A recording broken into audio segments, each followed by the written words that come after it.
Hello there, and welcome to the Sleepy History Channel. Tonight, we are drifting back through time to explore one of the most fascinating topics of all, the lost technologies of the ancient world. Long before electricity, computers, or engines, human beings were already building machines, systems, and solutions that still leave us wondering how they were ever achieved. Some of these creations feel strangely modern. Others seem to arrive from nowhere, then quietly disappear, leaving only fragments behind. This is a story of clever hands and curious minds, of knowledge passed down through generations, but then, sometimes, forgotten entirely. It reminds us that history is not a simple march forward, but a winding path filled with brilliance, mystery, and surprising ingenuity. Beneath ruined stone and drifting sand, there are echoes of ideas that once shaped entire civilizations. As we move gently through this world, you may find yourself seeing the past differently, not as something primitive or distant, but as a place alive with experimentation, creativity, and quiet genius. If you enjoy these gentle journeys, I invite you to like, subscribe, or share a thought below. It helps others find their way here too, one sleepy soul at a time. But for now, all you need to do is relax. Let your shoulders loosen, your breathing slow, and your thoughts soften at the edges. Allow your eyes to grow heavy and your mind to unwind as we explore this fascinating world together. Let's begin. Roman concrete still outlasts modern mixes, even when battered by seawater. Along battered coastlines, some ancient piers and breakwaters have taken wave after wave for ages, while newer materials nearby can crack and crumble in a fraction of the time. The secret was not a single miracle ingredient, but a smart partnership between volcanic ash, lime, and seawater chemistry. As water worked its way into the mixture, new minerals could grow inside tiny gaps, knitting the structure tighter instead of weaker. It is the opposite of what we expect from erosion. You can almost picture Roman builders watching a shoreline and choosing to build with it rather than against it. This was engineering with patience, designed for decades, but stretched into centuries. Today, researchers study these ancient blocks like detectives, looking for clues that might make modern construction stronger and cleaner. There is something humbling about a material that improves with time. Egyptian pyramids were aligned with astonishing precision using simple sky observations. Stand beside a pyramid at dawn and you feel it. The structure is not only heavy, it is oriented, as if it belongs to the planet itself. Their builders did not need satellites or lasers to find direction. They had the sky, careful repetition, and a willingness to measure again and again until the answer settled into place. By tracking the motion of stars and the steady certainty of celestial patterns, they could lock an immense monument to the cardinal points with breathtaking accuracy. It is one thing to stack stone. It is another to turn a landscape into a kind of compass. Every block then becomes part of a larger idea, a message written in geometry and patience. The alignment hints at teams trained to observe, record, and trust what the heavens told them. It is ancient surveying as a form of quiet devotion. Greek fire could burn on water, and its formula was tightly guarded. There are weapons that win battles, and then there are weapons that become nightmares. Greek fire belonged to the second category. In sea fights, where waves should smother flames, this substance could keep burning, clinging to hulls and turning water into a stage for terror. Its true recipe was treated like a state secret, passed along carefully, because the knowledge itself was power. Imagine the psychological shock of seeing fire glide across a dark harbor, ignoring the rules everyone thought were fixed. Whatever the ingredients were, the technology was more than chemistry. It was delivery systems, containers, and training. a whole toolkit designed to control something dangerous. It changed how sailors thought about safety and distance, because the old defenses no longer worked. Even today, the exact method remains uncertain, which gives it a rare double life, both historical and haunting, like a locked chest never recovered. Baghdad's ancient battery may have produced a small electric current. In the early 20th century, archaeologists found a curious set of objects near Baghdad: a clay jar, a copper cylinder, and an iron rod, arranged in a way that feels strangely familiar. If you add an acidic liquid, the setup can generate a modest electrical charge, the kind that could tingle or power a small effect. That does not automatically mean it was meant as a battery, and that uncertainty is part of the fascination. Was it a practical tool, perhaps used in metalwork for plaiting? Or was it something else entirely, a container with a different purpose that only resembles modern circuitry by coincidence? Either way, it forces a delightful question into the room. How often do we overlook the ancient world's experiments because we do not expect them? Sometimes technology is not a straight line. Sometimes it is a spark that appears, then vanishes, leaving us to argue over the ash. The Antikythera mechanism may have been the world's first calculator, and it was thousands of years ahead of its time. Imagine lifting a crusted lump from a shipwreck, then realizing it once behaved like a tiny cosmos. Inside were bronze gears cut with such care that, when turned, they could mirror the rhythms of the sky, the steady drift of months, and the return of familiar cycles. It was not a simple calendar. It was a mechanical way to think, a device that translated abstract astronomy into motion you could feel with your fingertips. Picture an ancient owner turning a knob and watching pointers creep forward, not to guess, but to anticipate. In a world lit by oil lamps, this was precision made portable. It hints at workshops where metalworkers and astronomers spoke the same language, and where knowledge was built into hardware. The most startling part is not that it existed, but that it was possible at all. Incan stonework fits so perfectly, you cannot slide a blade between blocks. High in the Andes, you can run your fingers along a wall and feel stones meeting like puzzle pieces, each edge shaped to embrace the next. No mortar, no filler. Just weight, geometry, and craftsmanship so refined that even centuries of earthquakes have struggled to pull it apart. The stones are often irregular, not the easy rectangles of modern brick, which makes the fit even more astonishing. This was not only artistry, it was a strategy for survival. The joints allowed tiny movement during shaking, then settle back, sharing stress across many surfaces instead of snapping in one weak line. Imagine the process of testing a stone, lifting it away, shaving a fraction, setting it back, repeating until the seam disappears. It is slow work, but it creates a kind of calm confidence in the finished war.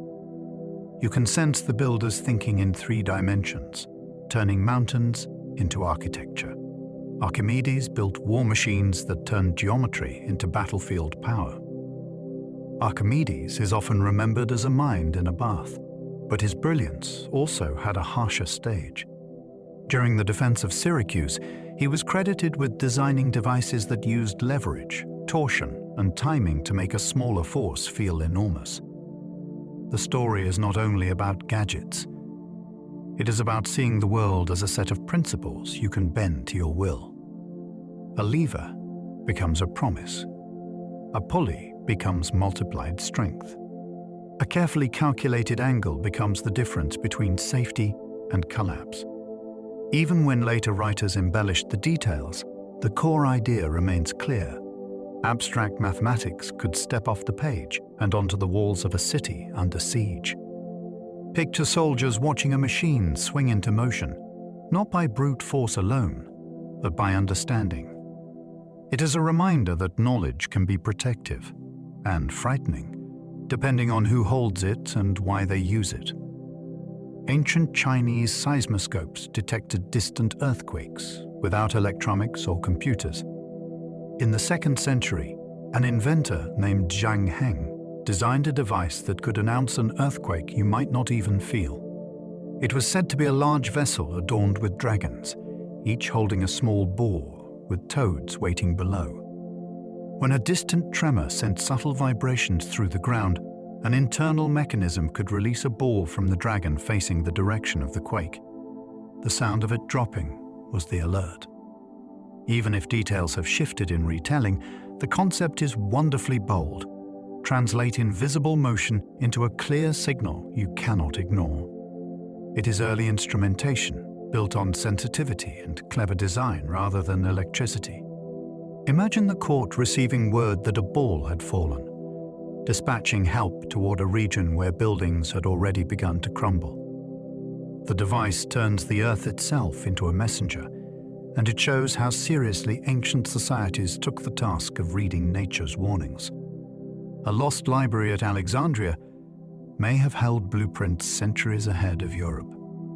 The Library of Alexandria has become a symbol of something fragile and precious, concentrated knowledge.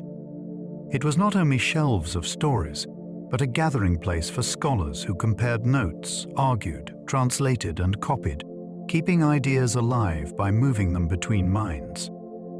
In that environment, practical know-how could sit beside philosophy, and a clever design could spread quickly, improved by the next reader. The tragedy is that loss does not only erase titles, it erases connections. When a library disappears, you lose the quiet chain of influence that turns one invention into another. It is easy to imagine scrolls describing machines, measurements, or methods that might have changed later history if they had survived, or if they had spread more widely before disaster struck. We cannot know exactly what vanished, and that uncertainty is the ache at the center of the story. Alexandria reminds us that progress depends on memory. Maya engineers managed water like clockwork, without metal tools or wheels. In landscapes that swung between heavy rain and punishing dry seasons, Maya cities had to solve a problem that was as urgent as it was complex: how to store, clean, and control water at scale. They shaped reservoirs, channels, and carefully planned surfaces to guide runoff where it was needed, rather than letting it vanish into porous ground. Some systems likely relied on layers of filtering material, helping keep stored water usable through long months. And all of this was done without iron blades or wheeled carts, which makes the achievement feel even more intimate, as if the solution was carved directly out of local knowledge and careful observation. Picture a city breathing with the seasons, its infrastructure designed to catch the sky when it arrived, then hold it close. Water becomes a form of planning, and planning becomes stability. It is engineering that listens to climate instead of pretending climate does not exist. Some Roman roads still drain well, thanks to carefully layered foundations. A good road is more than a flat surface. It is a plan for what rain will do next. Roman builders treated water like an enemy that never sleeps, so they designed roads like living structures, with layers that shed moisture and keep the core firm. Many were slightly crowned so water ran off to the sides, and the stones beneath were arranged to keep the root from turning into mud. Picture a storm rolling in, the sky opening, carts still moving, feet still marching, because the roadway refuses to soften. That kind of reliability changes everything. Trade becomes steadier. Armies move faster. Towns grew closer together. What looks like simple stone becomes a network of intention, built to last through seasons, not days. When you walk on a surviving stretch, you are stepping on a lesson in maintenance and in thinking like a landscape. The Pantheon dome stays standing by using lighter concrete near the top. At first, the Pantheon feels impossible. A vast dome hangs above you like a stone sky, yet it does not collapse. The trick is that the builders did not treat the dome as one uniform mass. They made it smarter as it rose. Lower sections carry the most stress, so they are heavier and stronger. Higher up, where weight becomes the enemy, the material becomes lighter, often described as using different aggregates so the upper concrete weighs less. Then there is the coffering, those sunken panels that are beautiful, but also quietly remove mass. You can sense the builder's mind at work, shaping strength by shaping weight. The oculus at the top is not only dramatic, it also reduces load at the crown. The whole structure becomes a conversation with gravity, answered with careful choices instead of brute force. Roman aqueducts kept water flowing using gradients too small to notice. If you stand beside an aqueduct, you might expect some steep plunge to make water hurry along.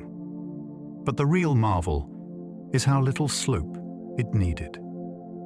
The channels were engineered with such gentle gradients that the flow could remain steady over long distances, even across uneven terrain. It is the kind of precision that disappears into the scenery, because the drop is almost invisible to the eye. Yet it had to be right. Too steep, and the water would scour the channel. Too shallow, and it would store or collect silt.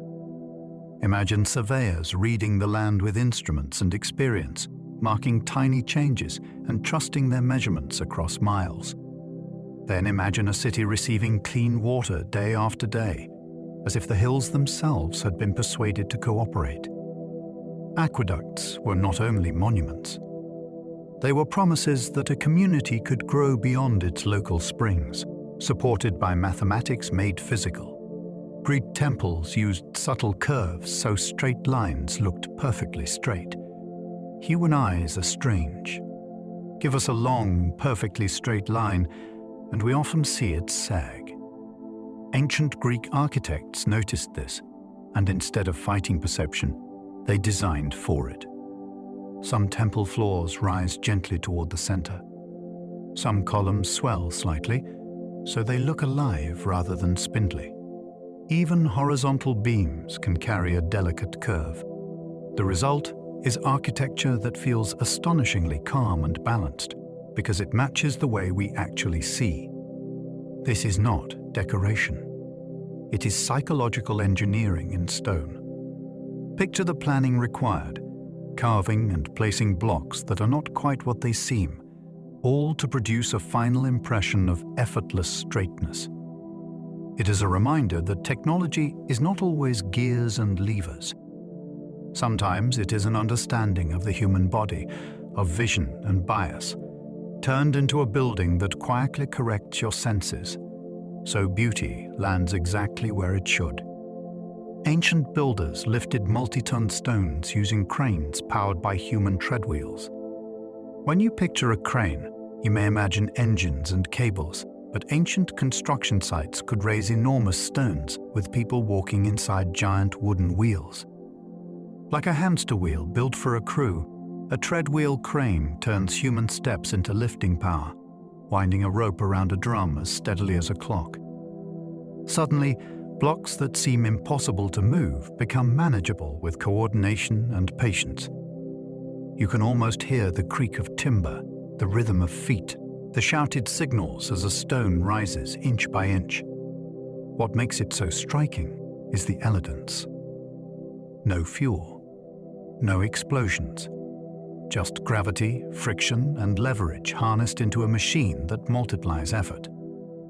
These cranes help put columns upright, set heavy beams, and shape skylines long before modern machinery.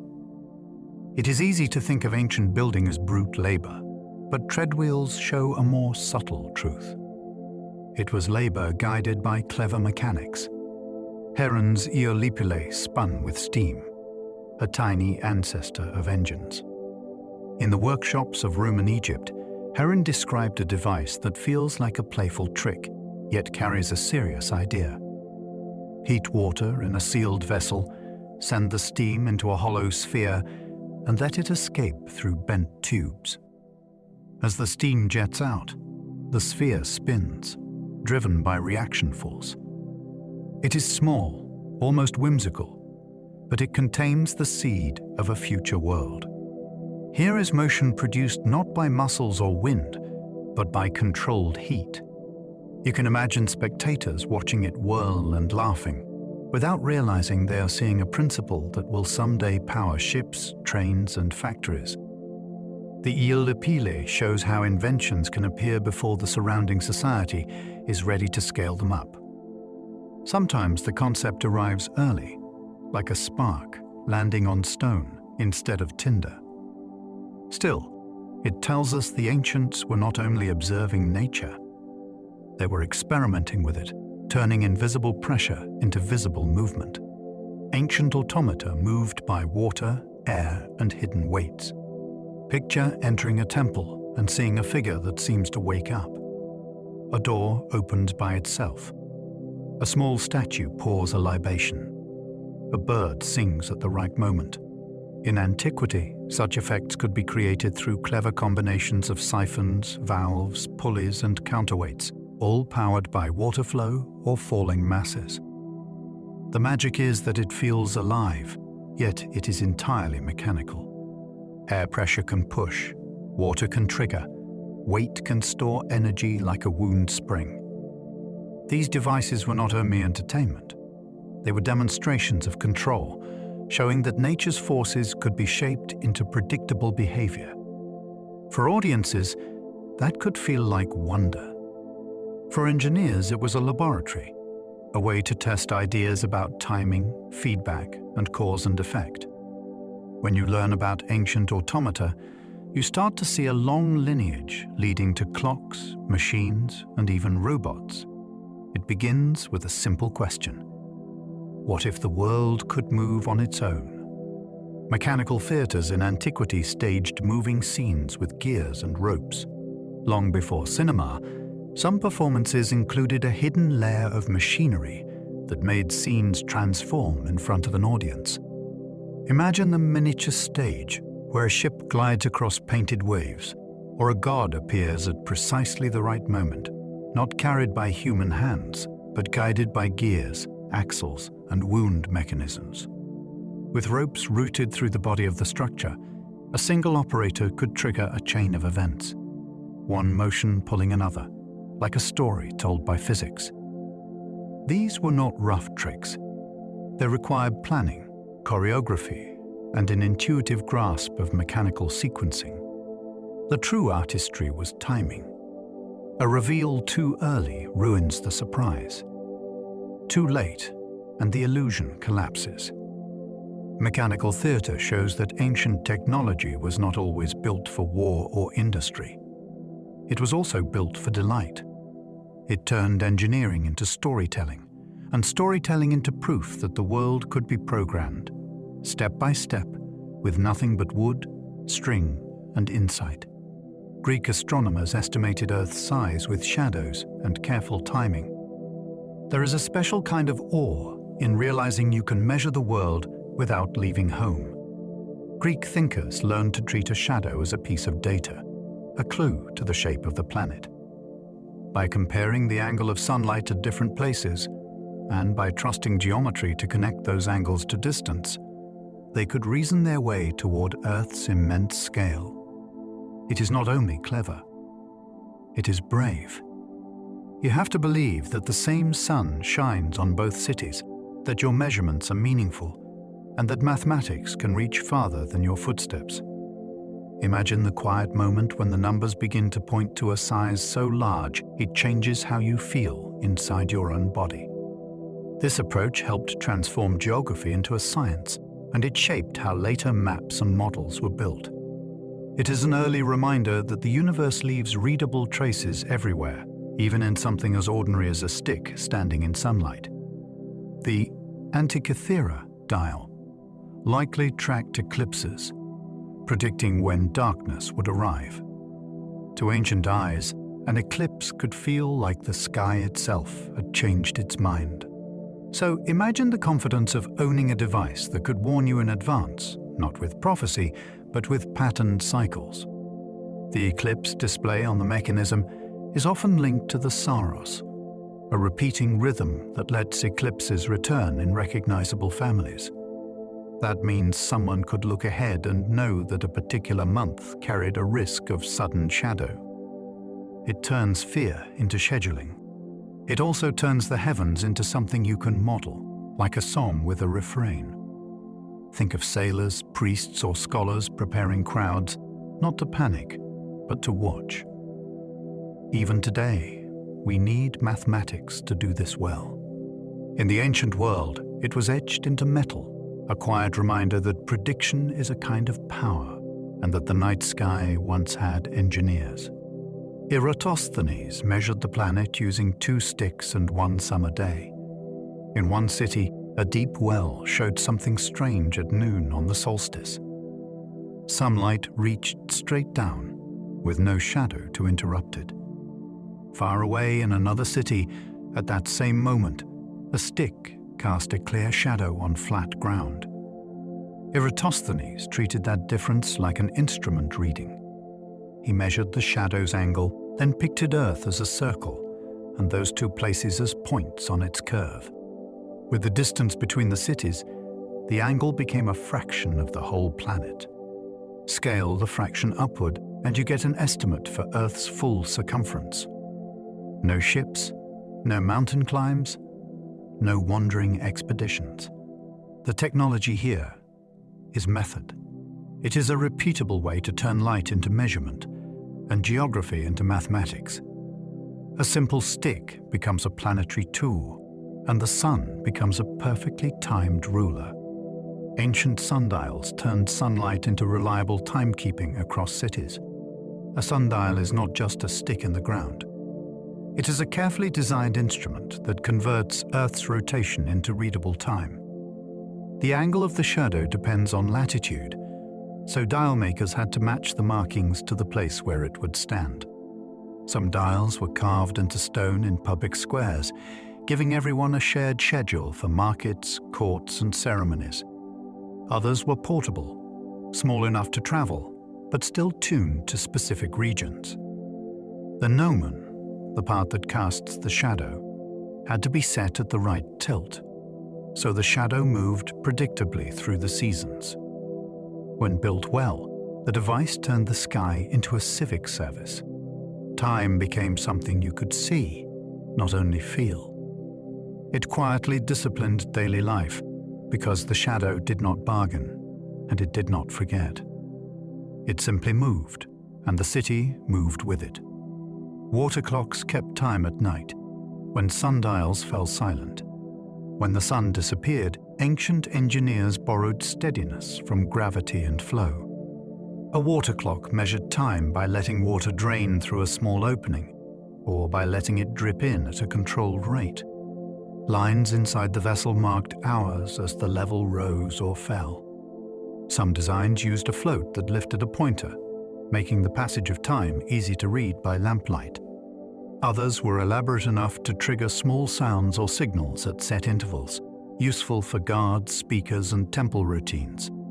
The problem was that water changes with temperature, and flow can speed up or slow down. So the best clocks relied on careful vessel shape and constant calibration.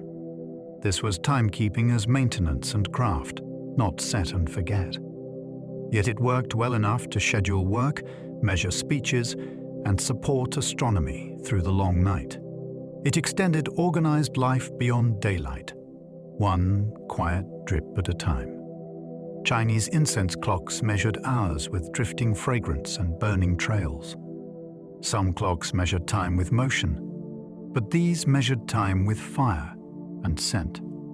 Incense could be laid in carefully shaped paths, sometimes in winding tracks, so it burned for a known duration.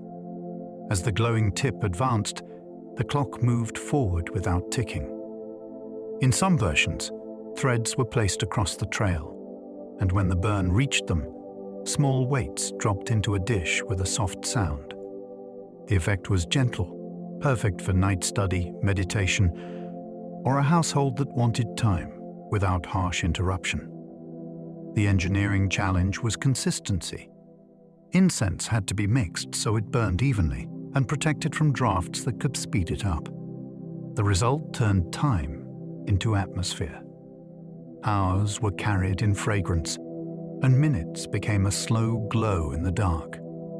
It is technology designed not only to measure, but to soothe, proving that precision can arrive quietly. Early calendars blended astronomy and farming, turning seasons into mathematics. A calendar is an agricultural technology that lives in the sky. Communities watched the sun's yearly path, the moon's phases, and the timing of seasonal changes, then turned those observations into rules that could be followed. Plant too early, and frost wins. Plant too late, and the rains may be gone. So calendars became tools for survival, coordinating planting, harvest, taxes, and festivals across entire regions. The hard part is that lunar months do not fit neatly into the solar year. To stay aligned with seasons, many systems added extra days or extra months according to a schedule, a kind of built-in correction. That is mathematics in service of food. It also created shared agreement. When everyone follows the same calendar, work becomes synchronized and planning becomes possible beyond a single household. In that sense, a calendar is infrastructure for time itself. It turns scattered observations into predictable rhythm, and rhythm into stability. Babylonian astronomers recorded planetary motion for centuries, night after night. They built their predictive power out of record-keeping. Night after night, observers noted where planets appeared among the fixed stars, then pressed the results into clay so the information could survive them. Over long spans, those records revealed repeating cycles, including the strange moments when planets seemed to slow and move backward. A single year of notes cannot capture that behavior well. A century of notes can. This was a technology of continuity, a system where observations were standardized enough to compare and durable enough to accumulate. With time, the sky became less mysterious and more pattern-driven. Predictions could be made for key events that mattered to calendars, ritual timing, and state planning. The remarkable part is that the machine was social. It depended on training, routine, and archives that were respected and preserved. Their tablets are like ancient hard drives, storing data so later minds could compute the future. In a very real way, they turned patience into calculation. Ancient star catalogues helped sailors navigate far beyond familiar coasts. At sea, landmarks vanish, and direction becomes a question you must answer repeatedly. Star catalogues provided dependable answers by naming stars, grouping them into recognizable patterns, and noting how they rise and set. Some stars circle the pole and barely move, offering a steady reference for north. Others rise at known points on the horizon, helping sailors keep a heading through darkness. This knowledge had to be precise enough to teach. It was often passed along with stories so it could be remembered under stress, when cold, wind, and fear make memory slippery. With a learned sky, a navigator could hold a course even when the coastline was gone, and return without guessing. The technology is not only the list of stars. It is the shared standard, the agreement that this pattern means this direction, and that this height means this latitude. Star catalogues turned the night sky into a tool you could carry, and they expanded the reach of trade, travel, and exploration. Polynesian voyagers read waves and birds, crossing oceans without compasses. This navigation was built from observation so deep it became instinct. Swells travel across the ocean in long patterns, often arriving from consistent directions even when local winds shift. Skilled navigators learn to feel those swells through the motion of the canoe and the pull underfoot. They also watched birds, because some species fly out to feed, and return toward land, offering hints when nothing else is visible. Clouds could signal islands by forming differently over warm land, and floating plants or changes in watercolor could whisper that shore was nearer than it seemed. The technology here is a trained system, sometimes described as a mental map, built from many small signals combined into one decision. It required apprenticeship, memory, and constant correction. It was not luck. It was method carried in people instead of instruments. And it achieved something that still feels astonishing. Open ocean crossings, planned and repeatable, made with no needle pointing north, only knowledge tuned to sea and sky. Viking sunstones may have revealed hidden sunlight through cloudy skies. In northern waters, cloud cover can erase the sun for days, and losing the sun means losing direction. A sunstone, often linked to crystals like Iceland spar, can interact with polarized light, which remains patterned even when the sun is hidden. By rotating the crystal and watching how brightness shifts, a navigator may infer where the sun sits behind haze. The historical details are debated, but the physics is solid and the need is obvious. What makes the idea thrilling is that it turns light itself into data. Not warmth, not glare, but structure. It suggests a form of navigation that works when the horizon is dull and the sky offers no clear pointer. Picture a ship in grey seas. No landmarks, no shadows, only fog. A small crystal becomes a quiet instrument, giving the crew a way to regain their bearings without waiting for clear weather. Whether common or occasional, the concept shows inventive use of natural materials and a willingness to treat the invisible as measurable. The magnetic compass began as lodestone, a rock that points itself. Lodestone is one of those discoveries that feels like a trick until it repeats. Float it on water or hang it so it can turn freely, and it will settle into a preferred direction, guided by Earth's magnetic field. Early users did not need to know why it worked to recognize that it did. Once direction could be carried, travel changed. A merchant could keep a route through fog. A caravan could stay oriented across featureless land. A sailor could check heading when stars were hidden. The next step was refinement, turning a natural magnet into a shaped pointer, then into a needle that could be mounted and protected. But the heart of the technology is that first reliable alignment, a rock behaving like a guide. It introduced a new kind of trust, faith in an unseen property of the planet, verified by consistency. The compass made navigation less dependent on weather and memory, and it quietly expanded the map of the world by reducing uncertainty. Ancient Chinese engineers built chain pumps to lift water for irrigation. Picture a river flowing calmly at the bottom of the field, while crops above it thirst. The chain pump answered that problem with a loop, but never stops. A chain ran over wheels, carrying paddles or small scoops that grabbed water below and delivered it upward in a steady stream. Unlike carrying jars, this machine turned effort into continuity, which is the real miracle. One person or an animal could keep it moving, and the water would keep climbing, evenly, patiently, minute after minute. Farmers could feed terraces, refill canals, and expand planting into land that gravity tried to deny.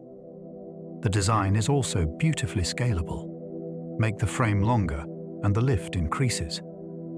Add a different power source, and the output changes. It is ancient automation in its purest form, converting repeated motion into dependable supply and turning water control into food security.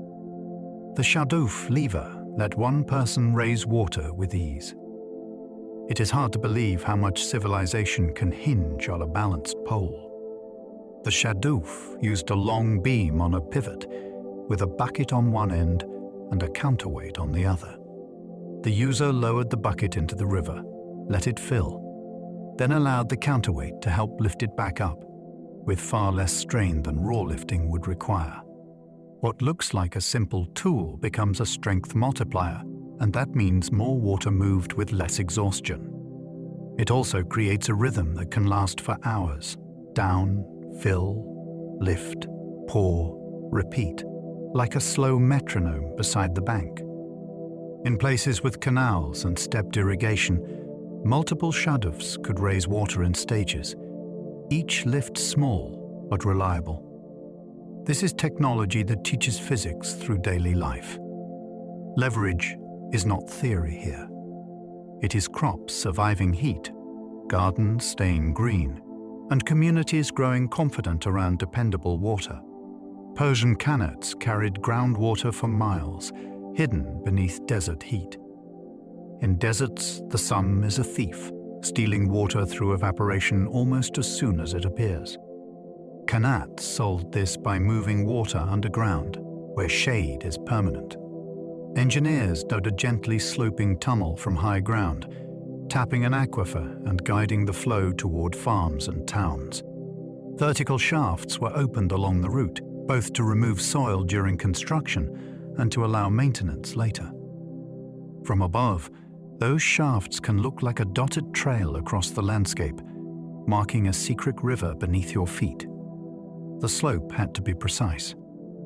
Too steep, and the tunnel would erode. Too shallow, and the water would stall. When it worked, it delivered a steady, cool supply without pumps, fuel, or exposed canals. This was infrastructure built into the earth itself, a long-hidden machine that turned geology into agriculture and made settlement possible where surface water could not be trusted. Nabatean reservoirs captured rare rains, keeping Petra alive in stone.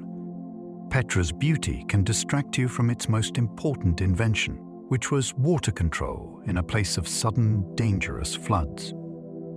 The Nabateans learned that storms arrived like brief visitors, pouring hard, then vanishing. So they engineered the landscape to catch and keep that gift. Channels carved into rock guided runoff toward cisterns. Dams and diversion walls tamed flash floods that could otherwise tear through the valley. Storage systems held water for long, dry stretches, supporting people, animals, and trade. The technology was not a single structure, but a coordinated network that turned chaos into supply.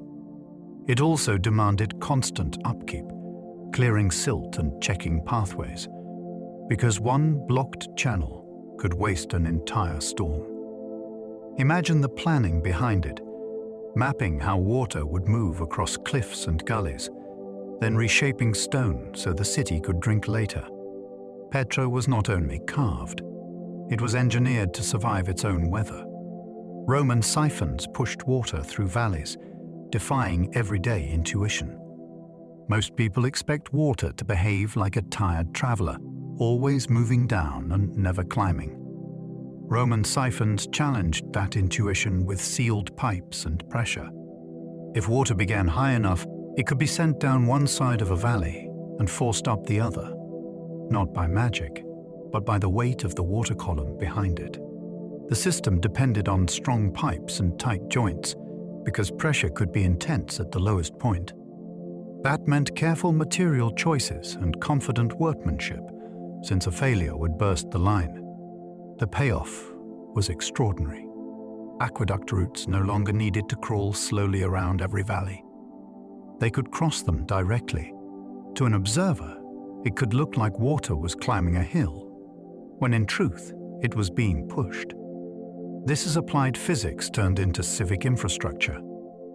It shows Romans were not only builders of arches and channels, but engineers who could harness invisible forces and trust them to perform reliably.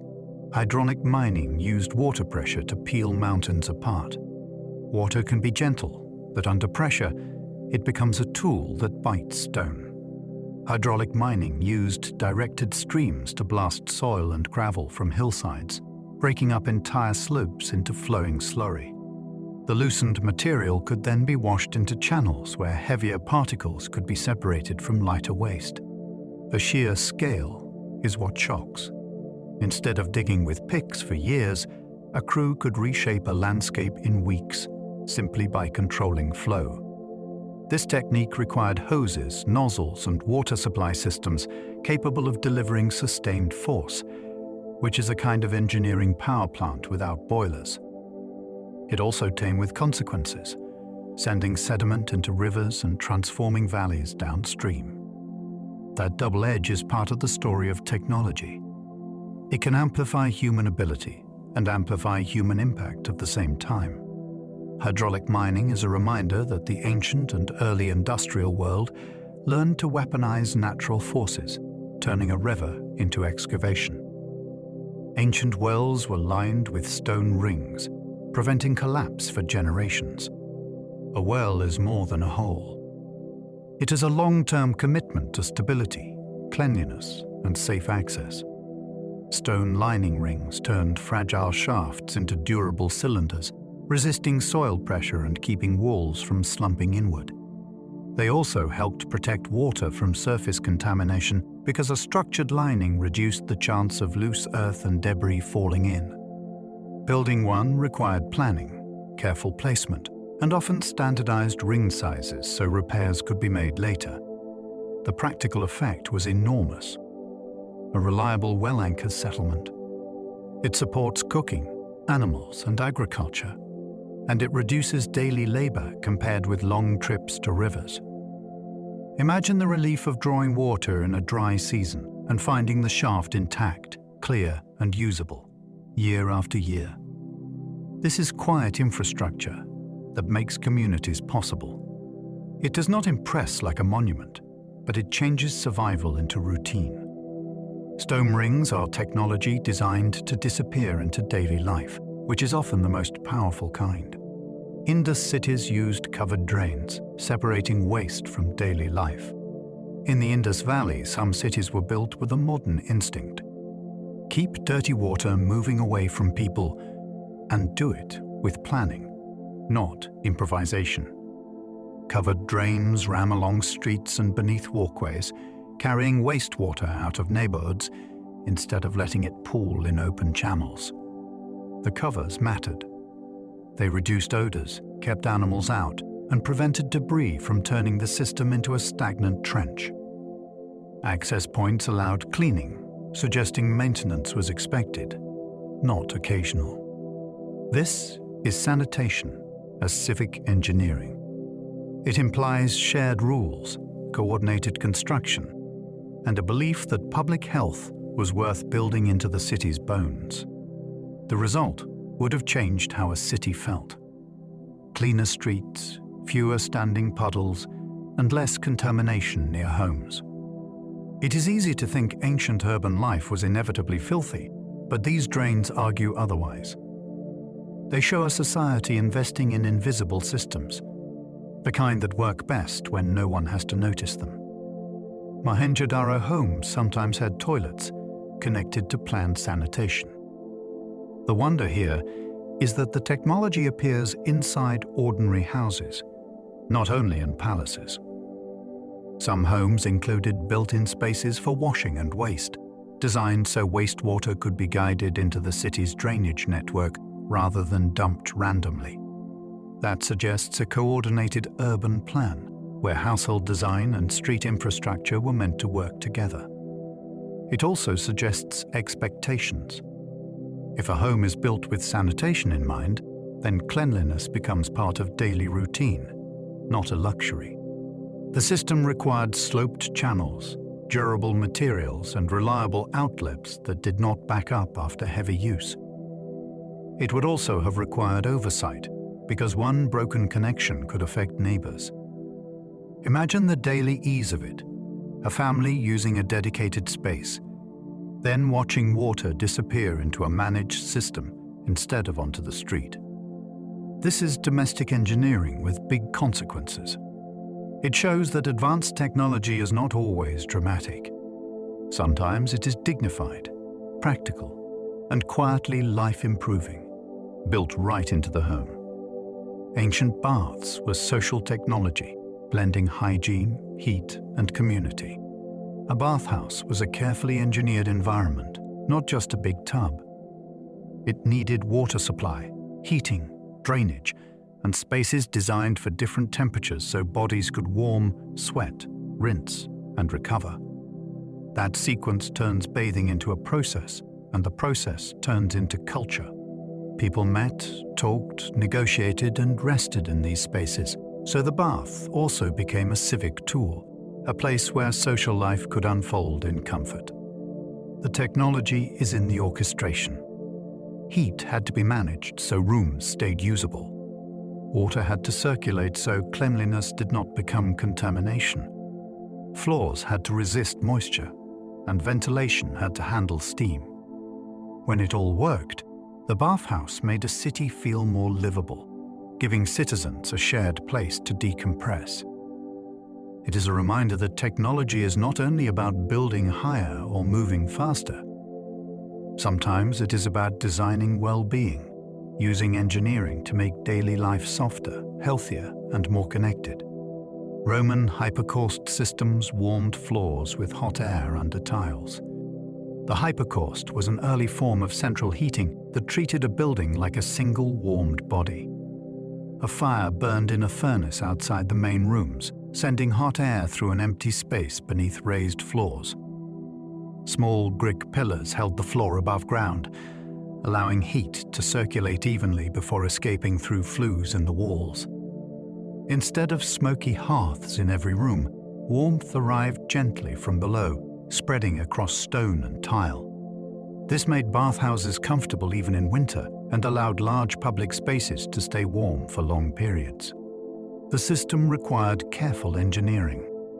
Floors had to support heavy crowds while remaining open enough for airflow. Fires needed constant supervision to avoid overheating or collapse. Maintenance was essential, since ash buildup could block circulation. When functioning well, the hypocaust transformed architecture into climate control, proving that comfort itself could be engineered. Korean ondol floors heated homes by channeling smoke beneath stone. Ondol heating transformed ordinary cooking fires into whole house warmth. Smoke and hot gases from a stove were guided through horizontal channels beneath thick stone floors before exiting through a chimney. As the smoke traveled, heat soaked into the stones above, warming the living space evenly from the ground up. This design made floors the primary source of heat, shaping daily life around sitting and sleeping close to the warmth. The system required precise airflow. Channels needed the right slope and spacing to distribute heat without allowing smoke to leak indoors. Stones had to be thick enough to store warmth, but strong enough to survive repeated heating. Mortar quality mattered, since cracks could ruin the system. Ondol was not a luxury invention.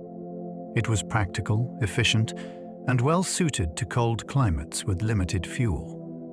By reusing heat that would otherwise escape, it turned domestic architecture into an energy-saving machine.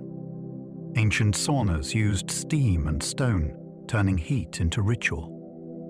Ancient saunas relied on simple materials arranged with careful intention. Stones were heated intensely by fire, then water was poured over them to release thick steam.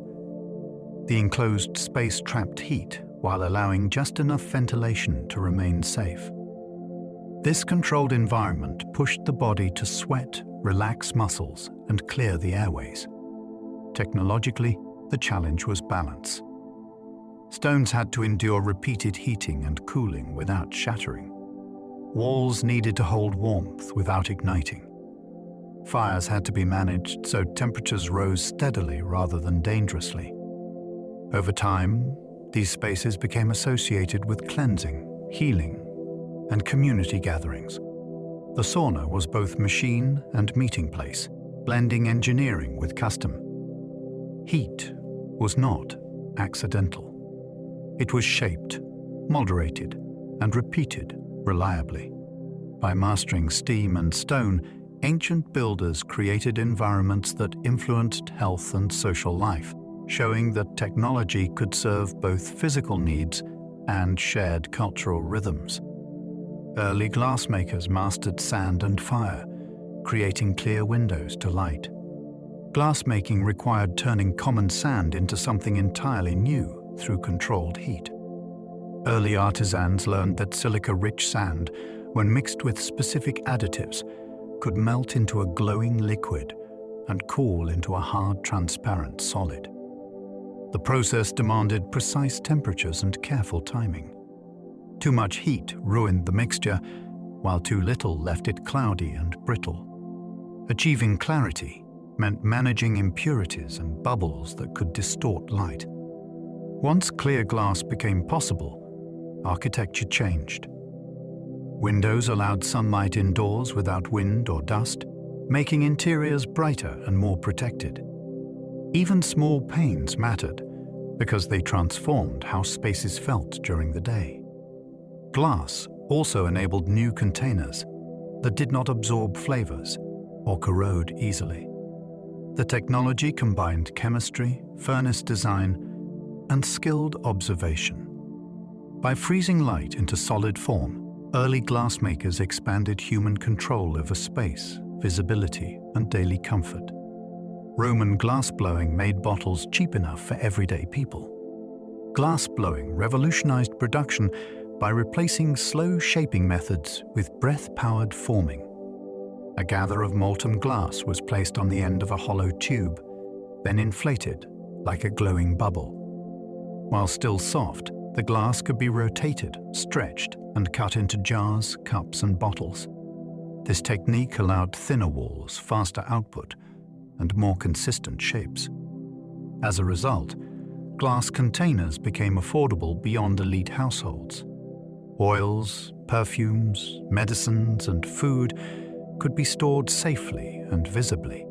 Trade benefited because standardized vessels simplified transport and measurement. Workshops glowed with furnace light as artisans timed each breath and turn with practiced skill. The technology required coordination between heat, motion, and cooling. A moment too long could collapse the form. When done correctly, it transformed air into structure. Glassblowing shows how human lungs became manufacturing tools, turning breath itself into an engine of mass production. Damascus steel held patterns and sharpness that still puzzle modern smiths.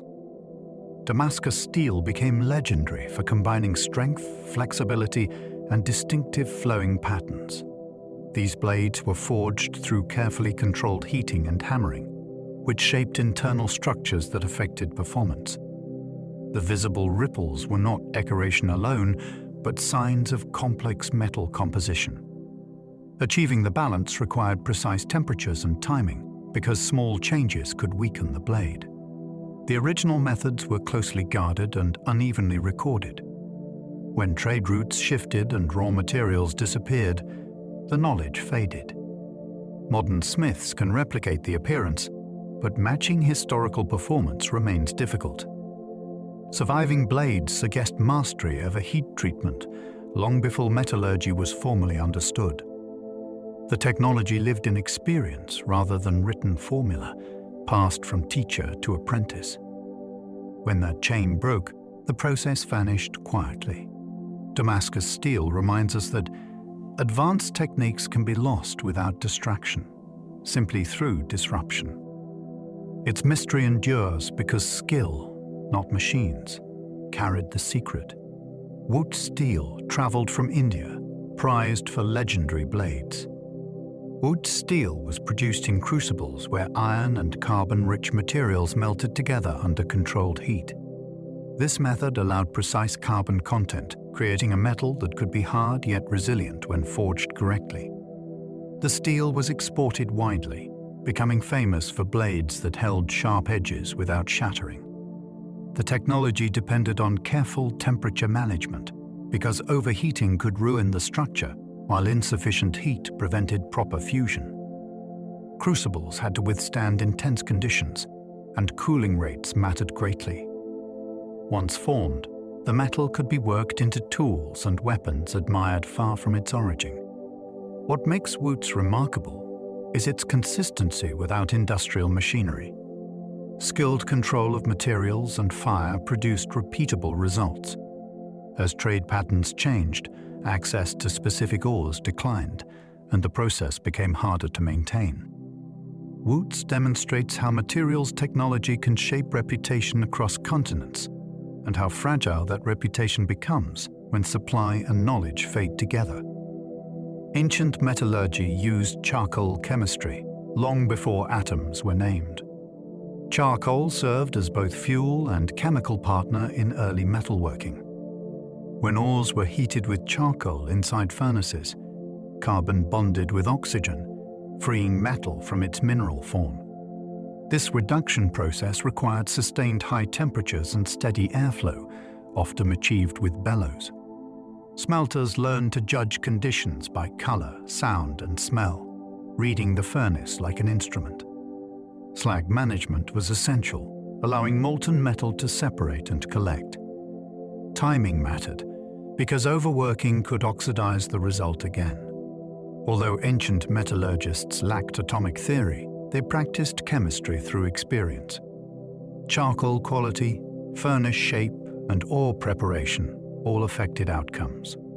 This knowledge lived in technique rather than text. The result was copper, bronze, and iron tools that reshaped agriculture, warfare, and craft. By mastering carbon reactions without knowing their nature, ancient metallurgy proves that scientific understanding can exist in practice long before explanation. Gold granulation joined tiny spheres, creating jewelry that looks impossible. Gold granulation involves attaching minute gold spheres to a surface with almost invisible joins.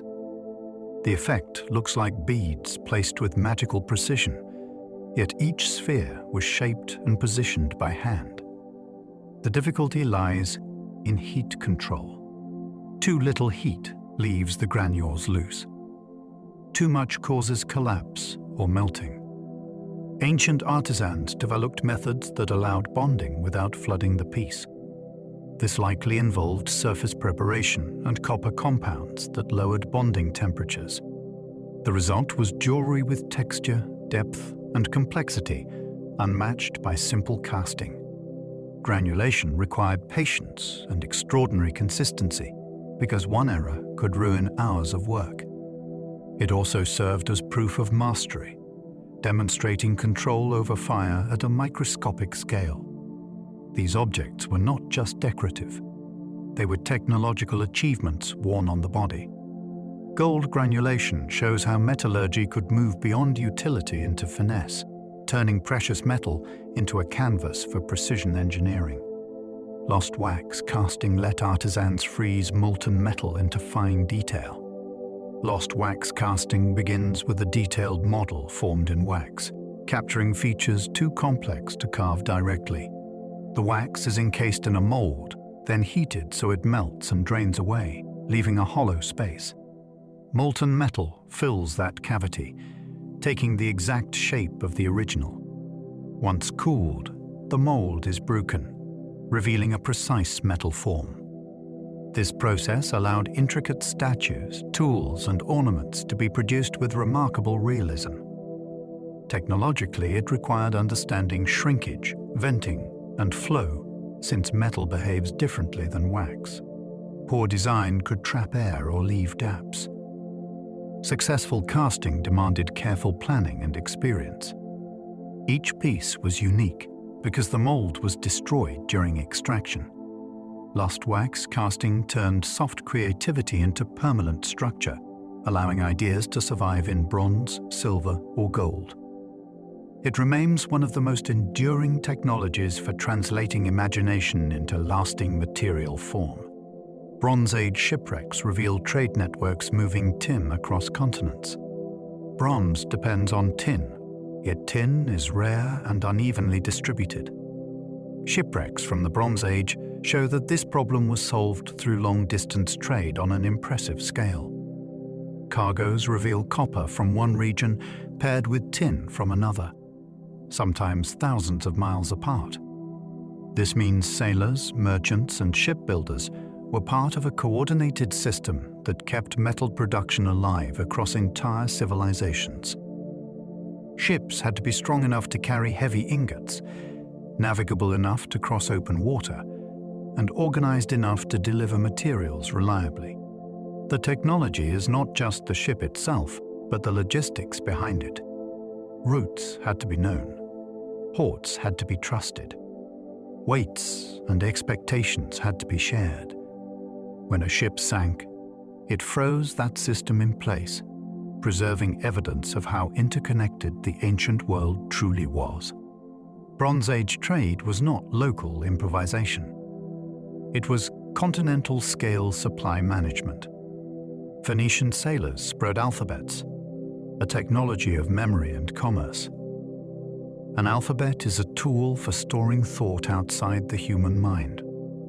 Phoenician sailors carried this tool with them as they traveled, trading not only goods but a compact writing system that could be learned quickly. Unlike complex scripts, an alphabet reduced language to a small set of symbols that could be combined endlessly. This made record-keeping, contracts, and navigation notes far easier to manage across ports and cultures. The technology mattered because trade depends on memory that does not fade. Cargo lists, debts, and agreements needed permanence. As the alphabet spread, it adapted, shaping Greek, Latin, and many later writing systems. What began as a practical merchant's aid became a foundation for literature, law, and administration. The brilliance lies in simplicity. Fewer symbols meant wider adoption. Writing stopped being the domain of specialists and became a shared instrument. In that sense, the alphabet is one of history's most powerful technologies, turning speech into durable structure. Ancient coinage standardized value, turning metal into trust. Before coins, trade often required weighing metal or negotiating value repeatedly. Coinage changed this by stamping metal with an agreed guarantee of weight and purity. A small disc could now carry authority, saving time and reducing conflict. The technology involved metallurgy, die-making, and political power, because trust depended on enforcement. Coins had to be consistent, hard to counterfeit, and widely recognized. Once established, they transformed markets. Prices became comparable, savings became portable, taxes became calculable. The metal itself mattered less than the promise attached to it. A coin was a contract you could hold. This innovation also reshaped states, allowing armies to be paid and infrastructure to be funded with standardized currency. The physical object was simple, but the system it enabled was complex. Coinage shows how technology can live in agreement as much as material. When people trust the mark on metal, economies expand beyond barter into abstract exchange. Roman surveying tools mapped land with surprising accuracy. Roman expansion depended on knowing land precisely enough to divide, tax, and build upon it. Surveyors used instruments like measuring rods, sighting tools, and right-angle devices to impose order on varied terrain. Fields were laid out in grids, roads aligned across hills, and boundaries recorded with care. The technology was systematic measurement, repeated consistently so results could be trusted across regions. Surveyors were trained specialists whose work had legal force. A line they drew could decide ownership for generations. Accuracy mattered because errors multiplied when copied. Roman tools emphasized straight lines and right angles, simplifying complex landscapes into manageable forms. This approach allowed infrastructure to spread efficiently, from farms to aqueducts. It also created maps that matched reality closely enough to guide future work. Roman surveying reminds us that technology often begins with seeing clearly and measuring honestly. Before concrete or stone, there was geometry applied to earth. The groma helped Romans lay straight roads across rolling terrain. The groma was a deceptively simple device, consisting of a vertical staff with cross arms and plumb lines. When set upright, it allowed surveyors to establish right angles and straight lines with remarkable precision. Using it, Romans could project roads across uneven landscapes, holding a direction steady even when hills and valleys intervened. The technology mattered because straight roads saved time, improved logistics, and reinforced authority. A road that ignores local twists announces control. The Groma required careful setup and a steady hand, but it was portable and durable, ideal for expanding frontiers. Surveyors would sight along the hanging lines, lean markers in the distance, and advance step by step. Over miles, small errors could grow, so discipline and repetition were essential. The result was a network of roads that still shapes modern geography. The Groma shows how a simple instrument, used rigorously, can redraw entire regions with lasting impact. Ancient engineers built arches that move weight into strength. An arch works by redirecting weight sideways rather than downward. Each stone presses against its neighbors, transforming gravity into compression that the structure can withstand. Ancient builders learned to exploit this principle, allowing openings to span wider spaces without collapsing. The technology lies in shaping stones precisely so forces flow smoothly through the curve. Temporary supports were needed during construction, but once the keystone was set, the structure became self-supportive. Arches allowed bridges, aqueducts, and monumental buildings to rise with fewer materials than solid walls. They also lasted longer, because compression suits stone better than bending. Understanding this required observation and experience, not equations. Builders learned which curves held and which failed. Over time, arches became reliable tools rather than risky experiments. This innovation changed architecture by making space flexible. Openings could be large and structures could be lighter. The arch is a lesson in cooperation, where each part gains strength from the others. The keystone turned gravity into a lock, holding stone in place. At the center of an arch sits the keystone, the final piece that locks all others together. Once placed, gravity presses it downward, forcing the surrounding stones outward and tightening the entire structure. Instead of causing collapse, weight creates stability. This is counterintuitive, yet it works reliably when designed correctly. The keystone allows arches to stand without mortar, relying on geometry and force alone. Its placement had to be precise because uneven pressure could crack stones or shift the curve. Builders often celebrated this moment because removing the temporary supports proved the design's success. The keystone represents a deep understanding of how materials behave under load. It also symbolizes a shift in construction thinking. Strength does not always come from mass. It can come from arrangement. By using gravity as an ally, ancient engineers created structures that endured for centuries, demonstrating that careful design can outlast sheer weight. Domes were ancient sky machines, spanning space without internal columns. A dome is an arch rotated into a circle, distributing weight evenly around its base. This allows vast interior spaces to remain open, uninterrupted by supporting columns. Ancient builders mastered this form by layering materials, controlling thickness, and managing outward thrust at the base. The technology required confidence in geometry and materials because failure could be catastrophic.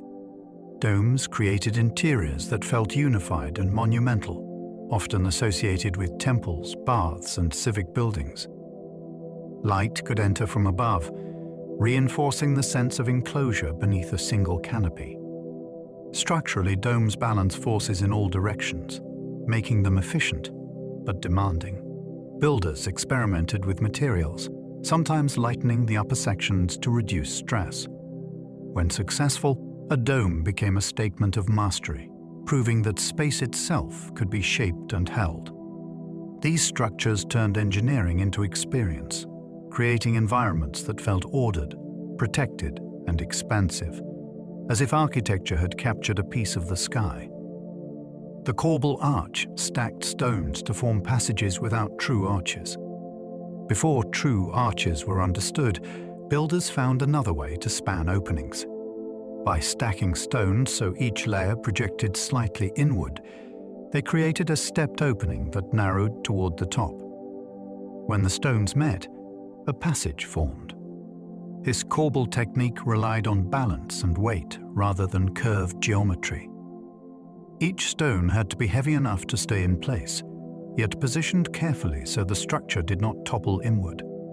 The result was stable but limited, because spans could not be very wide without risking collapse. Still, the method allowed doorways, chambers, and tombs to be built where arches were not yet available. It represents a transitional technology, bridging simple post and lintel construction and more advanced arch systems. Corbel arches show how builders solved problems incrementally, using what they understood to push boundaries safely. They are reminders that engineering advances often arrive step by step, not all at once. Timber framing used joints so tight, nails were sometimes unnecessary. Timber framing relies on carefully cut joints that lock beams together through shape rather than fasteners. Mortise and tenon joints, pegs, and interlocking angles allowed wooden structures to carry heavy loads while remaining flexible. This flexibility mattered because wood expands, contracts, and moves with humidity and temperature. Rigid connections would crack, but shaped joints could adapt. The technology demanded skilled carpentry because errors weakened the whole frame. Each beam had to be cut precisely to match its partner. When assembled correctly, the structure distributed weight efficiently and could last for centuries. Timber frames also allowed buildings to be repaired piece by piece, replacing damaged sections without dismantling everything. This approach treated buildings as living systems rather than fixed objects. Timber framing shows how material understanding leads to durability.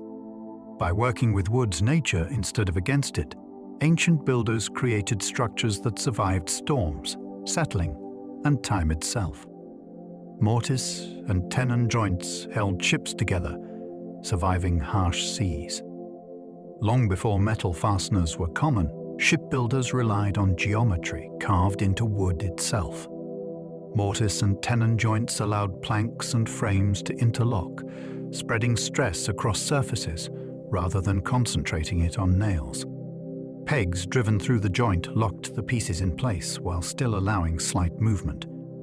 This flexibility mattered at sea, where waves constantly twist and strain a hull. A rigid structure would crack, but a jointed one could flex and recover. Crafting these connections demanded precision, because a loose fit weakened the ship, while a tight one risked splitting timber.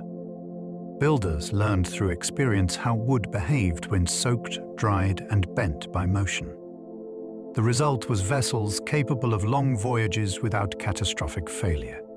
Mortise and tenon construction turned carpentry into structural engineering, allowing ships to endure storms, heavy cargo, and repeated travel. It is a reminder that durability often comes from cooperation between materials, not brute force alone. Ancient shipbuilders sealed seams with pitch, fibers, and patient craft. Keeping water out was as important as keeping structure together. Ancient shipbuilders packed seams between planks with fibers such as hemp or plant material, then coated them with pitch or resin. This combination created a flexible, waterproof barrier that could expand and contract with the hull. The process required patience and skill. Too little packing left leaks. Too much forced planks apart. Pitch had to be heated to the right consistency, then applied evenly before cooling. Over time, crews inspected and renewed the seals, treating maintenance as part of sailing life. The technology was not a single invention. but a practiced routine that kept ships afloat for years. Sealing methods allowed wooden vessels to cross open seas rather than hug coastlines. By mastering leakage control, ancient builders transformed wood into a viable ocean material. Every successful voyage depended on these quiet seams holding firm beneath constant pressure. Greek triremes were engineered for speed, using light hulls and rhythm. Speed was survival in ancient naval combat, and triremes were built with that goal in mind. Their long, narrow hulls reduced drag, while 3 tiers of oars provided powerful acceleration. The key technology was coordination. Dozens of rowers had to move in perfect rhythm, guided by a caller or flute, turning human muscle into a single driving force. The hulls were kept light, sacrificing heavy armor for maneuverability. This allowed rapid turns, sudden bursts, and precise ramming strikes. Structural design balanced strength with minimal weight because excess mass slowed response. Training was as important as construction, since an uncoordinated crew wasted the ship's potential. The trireme was not just a vessel, but a system combining architecture, human timing, and tactical intent. It represents engineering optimized for a specific purpose, where success depended on harmony between design and disciplined motion. Roman ballistae fired bolts with twisted rope springs, like giant crossbows. The ballista transformed stored tension into devastating force. Instead of relying on bending wood, it used bundles of twisted rope or sinew that acted like springs. When tightened, these bundles stored energy, which was released when the firing arm snapped forward. This allowed heavier projectiles to be launched with greater accuracy over long distances. The technology required careful calibration because humidity and wear affected tension. Crews adjusted the twist to maintain consistent power. Frames had to be strong enough to withstand repeated stress without warping.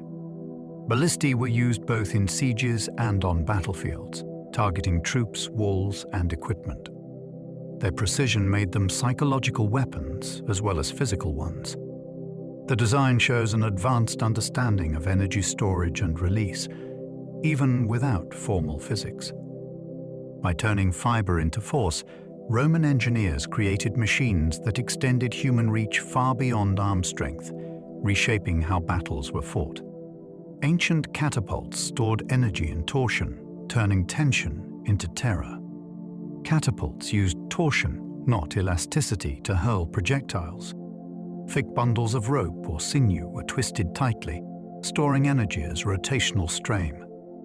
An arm inserted into this bundle was pulled back, increasing tension, then released to snap forward violently.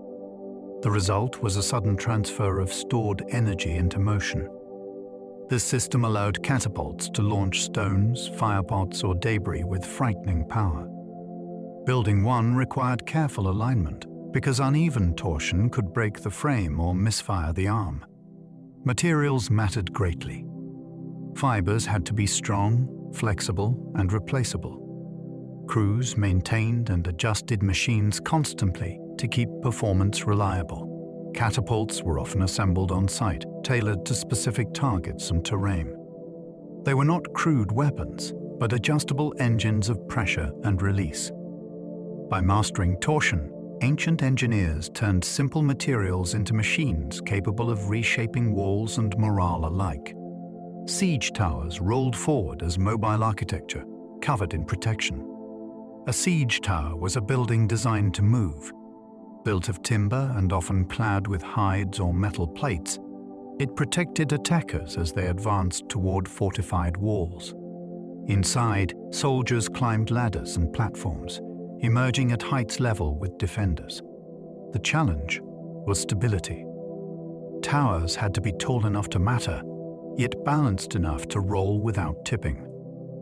Wheels and rollers distributed weight, while internal bracing prevented collapse under stress.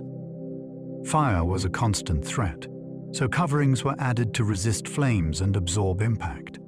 Constructing a siege tower required planning, materials, and time, often under enemy pressure. Once complete, it altered the battlefield by bringing attackers directly to the wall. Siege towers demonstrate how architecture could be weaponized, turning defensive principles outward. They were temporary structures with permanent consequences, proving that engineering could move, adapt, and threaten static fortifications. The repeating crossbow traded power for rapid fire, centuries early. The repeating crossbow favored speed over strength.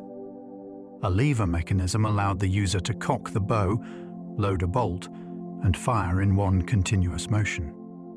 This meant several shots could be released quickly, even by less trained users. Individual bolts lacked the penetrating power of heavier crossbows, but volume compensated. The technology simplified operation, reducing training time and allowing mass deployment. Internally, the mechanism had to feed bolts reliably without jamming, which required careful woodworking and alignment. Durability mattered, because rapid cycling stressed components. The repeating crossbow changed tactical thinking by emphasizing suppression rather than single decisive strikes. It shows an early understanding of rate of fire as a strategic factor. By prioritizing consistency and ease of use, designers created a weapon that reshaped engagement dynamics. It is an example of how engineering choices reflect broader ideas about warfare, efficiency, and human limitations. Chinese rockets began as fireworks, then became weapons and signals. Rockets emerged from experimentation with gunpowder packed into tubes. Initially used for celebration, the same principle was adapted for signaling and warfare. When ignited, expanding gases propelled the tube forward, creating self-powered flight. This eliminated the need for bows or catapults. Early rockets were unpredictable, but their psychological effect was significant. They could carry noise, light, or fire across distances quickly. Engineers refined casing materials, powder mixtures, and stabilization methods to improve range and reliability. Launch frames allowed multiple rockets to be fired in sequence. Beyond combat, rockets served as communication tools, carrying signals over walls or across battlefields. This dual use highlights how technologies migrate between contexts. What begins as entertainment can become strategy. Chinese rockets represent an early step toward propulsion-based weapons, showing that once humans learned to direct explosive force, motion itself became a design variable rather than a limitation. Early gunpowder formulas reshaped warfare, from smoke to shockwaves. Gunpowder began as a mixture that produced smoke and fire, but small changes in proportion transformed its behavior. Early formulas burned slowly, useful for signals and incendiaries. Later refinements increased explosive force, producing shockwaves capable of shattering structures and bodies. This evolution required experimentation with ingredients and grinding methods to control reaction speed. Containers and barrels had to be designed to withstand pressure without rupturing prematurely. As power increased, tactics changed. Fortifications that once resisted siege weapons became vulnerable. Armor lost effectiveness. Noise and fear became weapons themselves. Gunpowder also demanded new safety practices because storage and handling carried constant risk. Its spread was uneven, shaped by secrecy and adaptation. The technology altered not only weapons, but social organization, as states reorganized armies around firearms and artillery.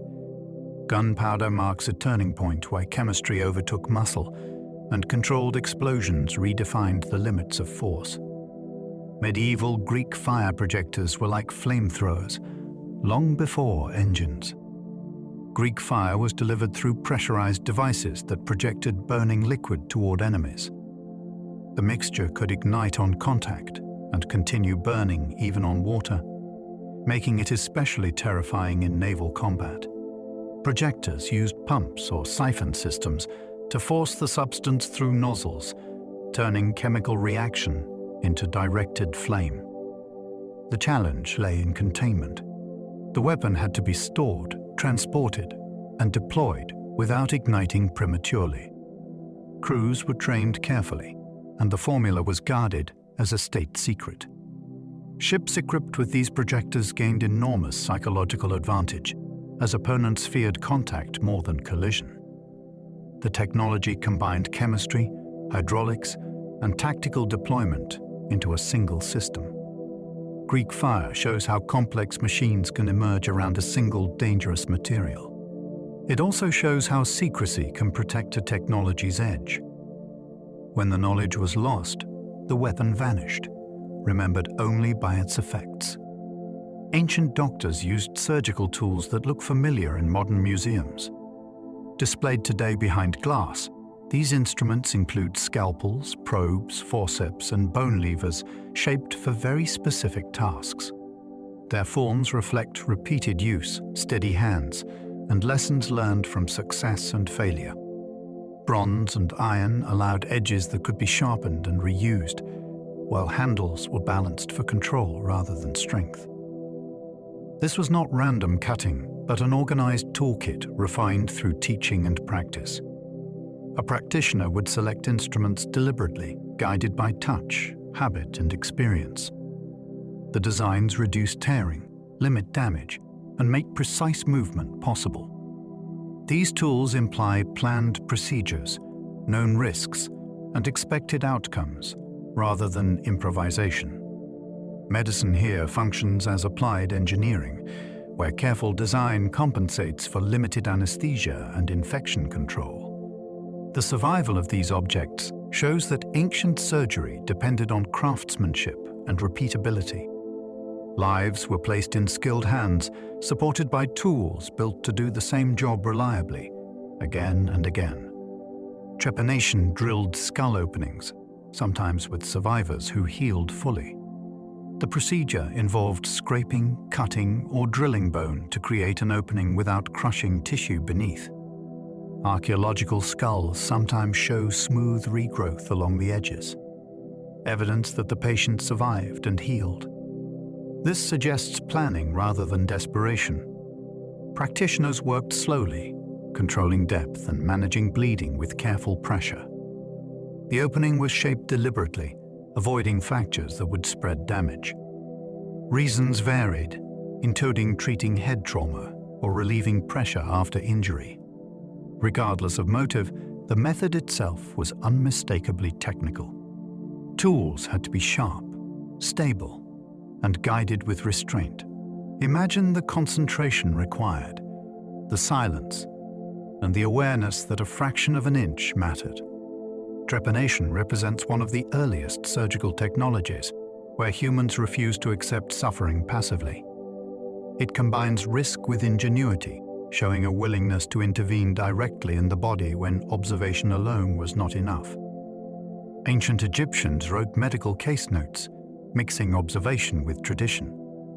Some surviving texts describe injuries, symptoms, and examinations in a structured way, resembling case reports rather than spells alone. A condition is identified, its features noted, and a treatment proposed with an expected outcome. Alongside practical observation, traditional beliefs appear, because medicine was both empirical and spiritual. The technological achievement lies in documentation. Writing turns experience into a tool that can be taught, copied, and corrected. A healer in one place could learn from another far away or long dead. Knowledge became cumulative rather than fleeting.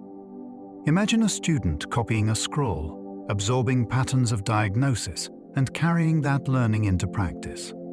The written page becomes part of the medical apparatus, as important as instruments or remedies. By fixing experience into text, Egyptian medicine extended memory beyond the individual.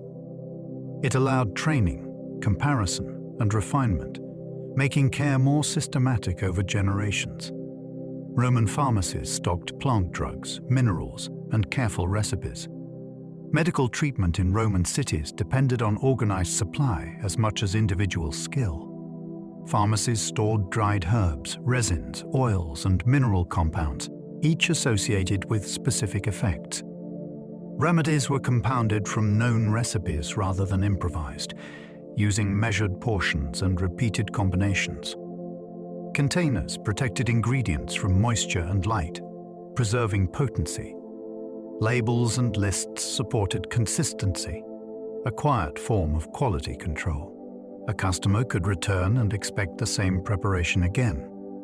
This transformed medicine into a repeatable service embedded in commerce. It also linked healers, traders, and growers into a shared system. The technology was not only chemical knowledge, but storage, standardization, and distribution. By keeping ingredients ready and recipes stable, Roman pharmacies turned treatment into an accessible practice rather than a rare intervention. Shelves, jars, and written formulas became part of healthcare infrastructure. Ayurveda described surgery and anatomy in texts that traveled widely. Ayurvedic writings preserved medical knowledge through detailed descriptions of the body, disease categories, and procedural methods. These texts outlined surgical practices, instruments, and post-treatment care, emphasizing training and observation. Knowledge was structured so it could be taught systematically rather than guessed. As manuscripts traveled, ideas moved with them, adapting to local plants and customs while retaining core principles. The technology here is organization. Diagnosis follows patterns. Treatments follow sequences. Practitioners learn frameworks rather than isolated tricks. This makes medicine transferable across regions and generations. Imagine a teacher instructing students from a written guide, then sending them into practice with shared expectations. Writing stabilized technique while allowing refinement. Ayurveda shows how medical technology can exist as a disciplined system, not just tools. It demonstrates that surgery and anatomy were studied, recorded, and debated, creating a living tradition capable of persistence, revision, and wide influence. Ancient Chinese medicine mapped pulses as information, like living clocks. A pulse was treated as a complex signal rather than a simple beat. Practitioners examined speed, strength, depth, and texture at multiple positions along the wrist. Each variation was thought to correspond to internal conditions. This required extraordinary sensory training because differences could be subtle. Fingers became instruments, calibrated through long practice. The method allowed repeated measurement without cutting or probing, turning the body into its own diagnostic device. Over time, changes could be tracked, comparing today's reading with yesterday's. The technology lies in standardization of touch and interpretation. Positions were named. Qualities were categorized. This created repeatability, which is the heart of measurement. Imagine a quiet examination, the practitioner listening through skin, counting, comparing, and deciding. Even without modern anatomy, this system represents an attempt to quantify internal state through external signals, using human perception as finely tuned equipment. The first prosthetic toes in Egypt helped real people walk.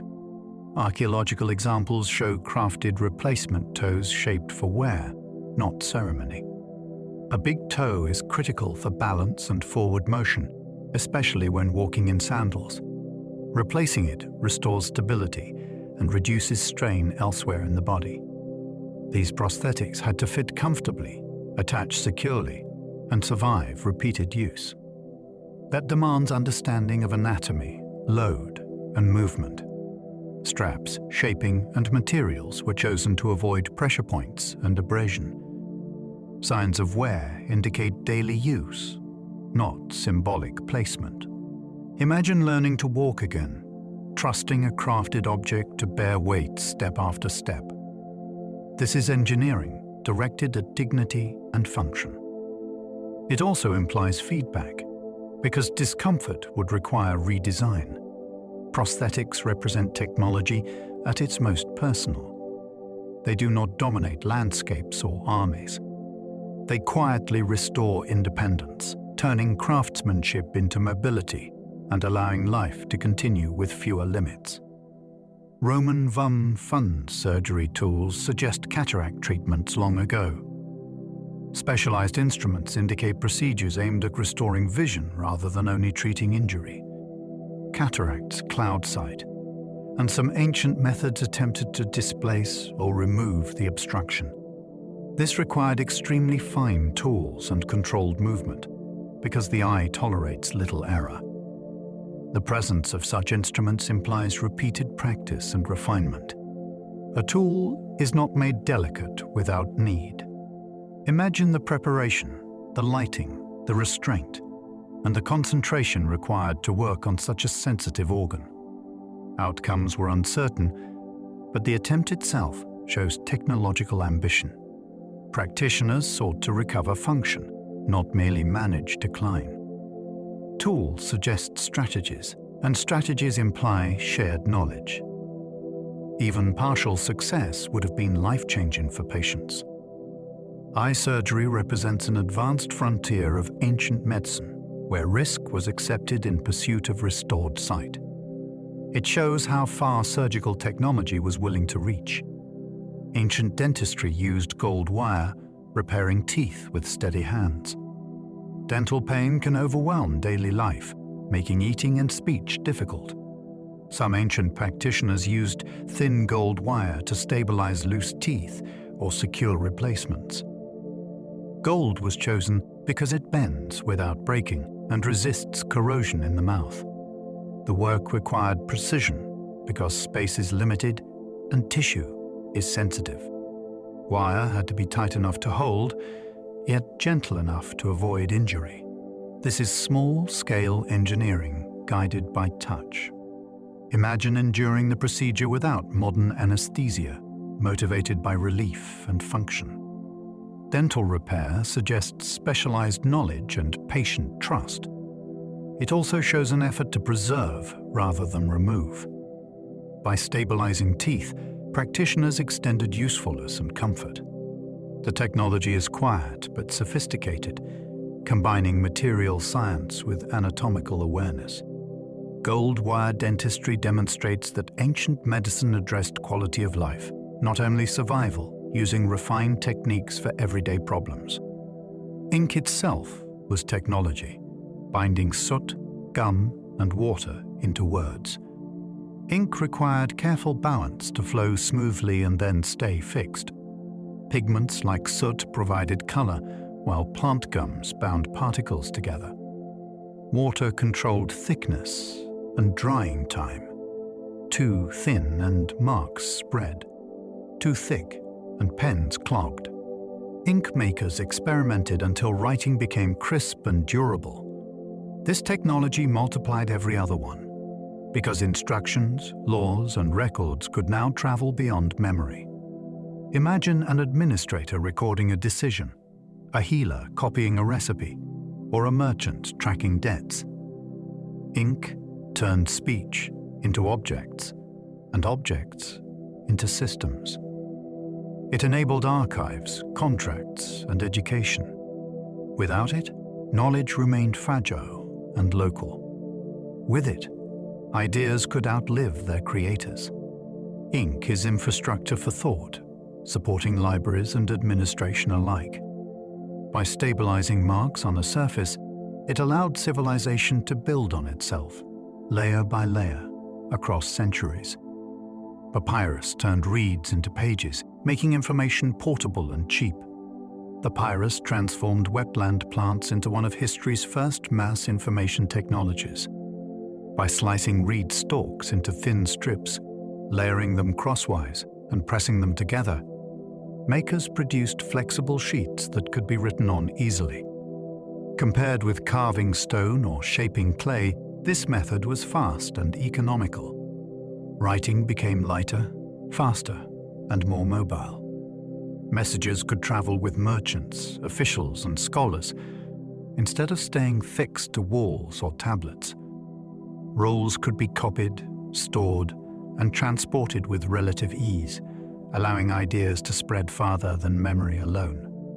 Papyrus also encouraged longer texts because pages could be joined into scrolls without great effort. The technology depended on craft because humidity, pressure, and drying time affected durability. When done well, papyrus preserved words for centuries. It turned plants into pages and pages into power, supporting administration, education, and culture across the ancient world. Parchment let books survive damp centuries better than papyrus sheets. Parchment changed writing by using treated animal skin instead of plant fibers. Properly prepared, it resisted moisture, folding, and decay far better than papyrus. This made it ideal for regions with cooler or wetter climates where papyrus failed. The process required soaking, stretching, scraping, and drying hides under tension to produce smooth, durable surfaces. The result was strong enough to be written on both sides, reducing bulk and increasing efficiency. Texts copied onto parchment could survive generations of handling and storage. This durability mattered as libraries grew and books were reused, corrected, and recopied. Parchment also supported binding, making new book forms possible. The technology was labor-intensive, but the payoff was longevity. Knowledge stopped being fragile. A manuscript could outlive buildings and empires. By turning skin into memory, parchment helped preserve science, law, and literature through centuries of instability. The codex replaced scrolls, making quick page turning possible. The codex reorganized writing into stacked pages bound along one edge. Unlike scrolls, it allowed instant access to any section without unrolling yards of material. This changed how people read, studied, and referenced information. Readers could flip, compare passages, and mark locations easily. The format also protected pages inside covers, reducing wear. Technologically, it depended on strong materials like parchment that could be folded without tearing. Binding techniques had to support repeated opening and closing. The codex encouraged indexing, chapter divisions, and pagination, shaping how knowledge was structured.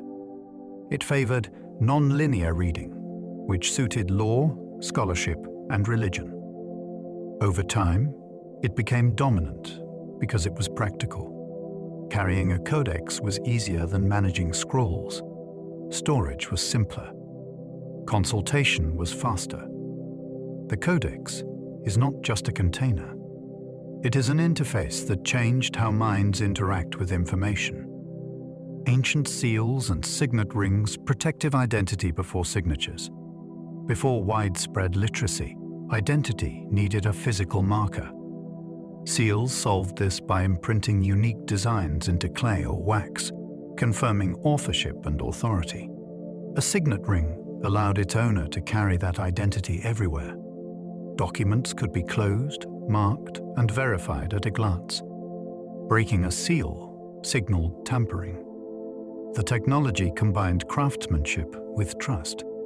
Designs were distinctive and difficult to replicate, acting as personal keys. Seals were pressed onto containers, doors, and letters, extending control beyond physical presence. This made administration possible across distance.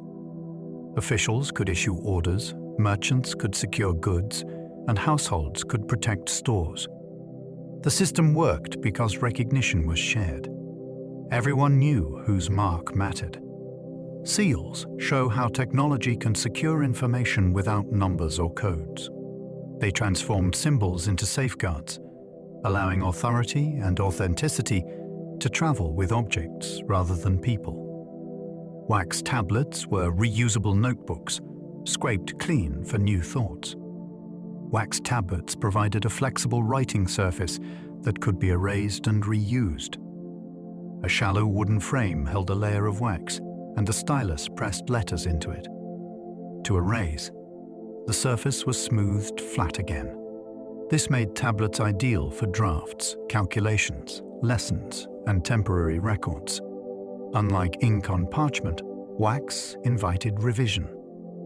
Mistakes were not permanent. The technology encouraged learning and experimentation because writing could be changed without waste. Tablets were portable and durable, surviving drops and travel better than fragile sheets. They also supported privacy, since text could be erased completely. In classrooms and offices, wax tablets acted as mental workspaces, holding ideas briefly before transfer to permanent form. They represent a different philosophy of writing, one that values process over preservation. Wax tablets show that erasability is itself a powerful tool, shaping how people think, practice, and refine ideas. The abacus made arithmetic tactile, speeding trade and accounting. The abacus turned numbers into physical positions that could be seen and felt. Beads or stones moved along rods represented values, allowing complex calculations through motion rather than memory. This reduced error and sped transactions, especially in markets where speed mattered. The device externalized arithmetic, freeing the mind to focus on method instead of recall. Training mattered because skilled users could calculate faster than writing aloud. The technology adapted easily to different number systems, making it widely usable. Abasi were durable, portable, and required no ink or paper. Merchants could tally goods, taxes, and debts quickly, even in noisy environments. The tactile nature also supported teaching, helping learners grasp quantity through movement. The abacus demonstrates that computation does not require abstraction alone. By turning numbers into objects, it made mathematics accessible, reliable, and fast, supporting commerce long before electronic calculation existed. Babylonian base 60 math still echoes in our minutes and angles. Babylonian mathematics used base 60, a system chosen for its many divisors. This made fractions easier to manage in practical contexts like time and measurement. The system proved so useful that parts of it survive today. Hours divide into 60 minutes, minutes into 60 seconds, and circles into 360 degrees. The technology is not a tool, but a convention that shapes calculation. Base 60 allowed clean division by many numbers without long fractions. It supported astronomy, surveying, and record-keeping. Once adopted, it embedded itself deeply, because changing number systems is costly. People build tools, habits, and knowledge around them. Babylonian math shows how a decision can echo for millennia. It also reveals that abstract choices have physical consequences, shaping clocks, maps, and navigation.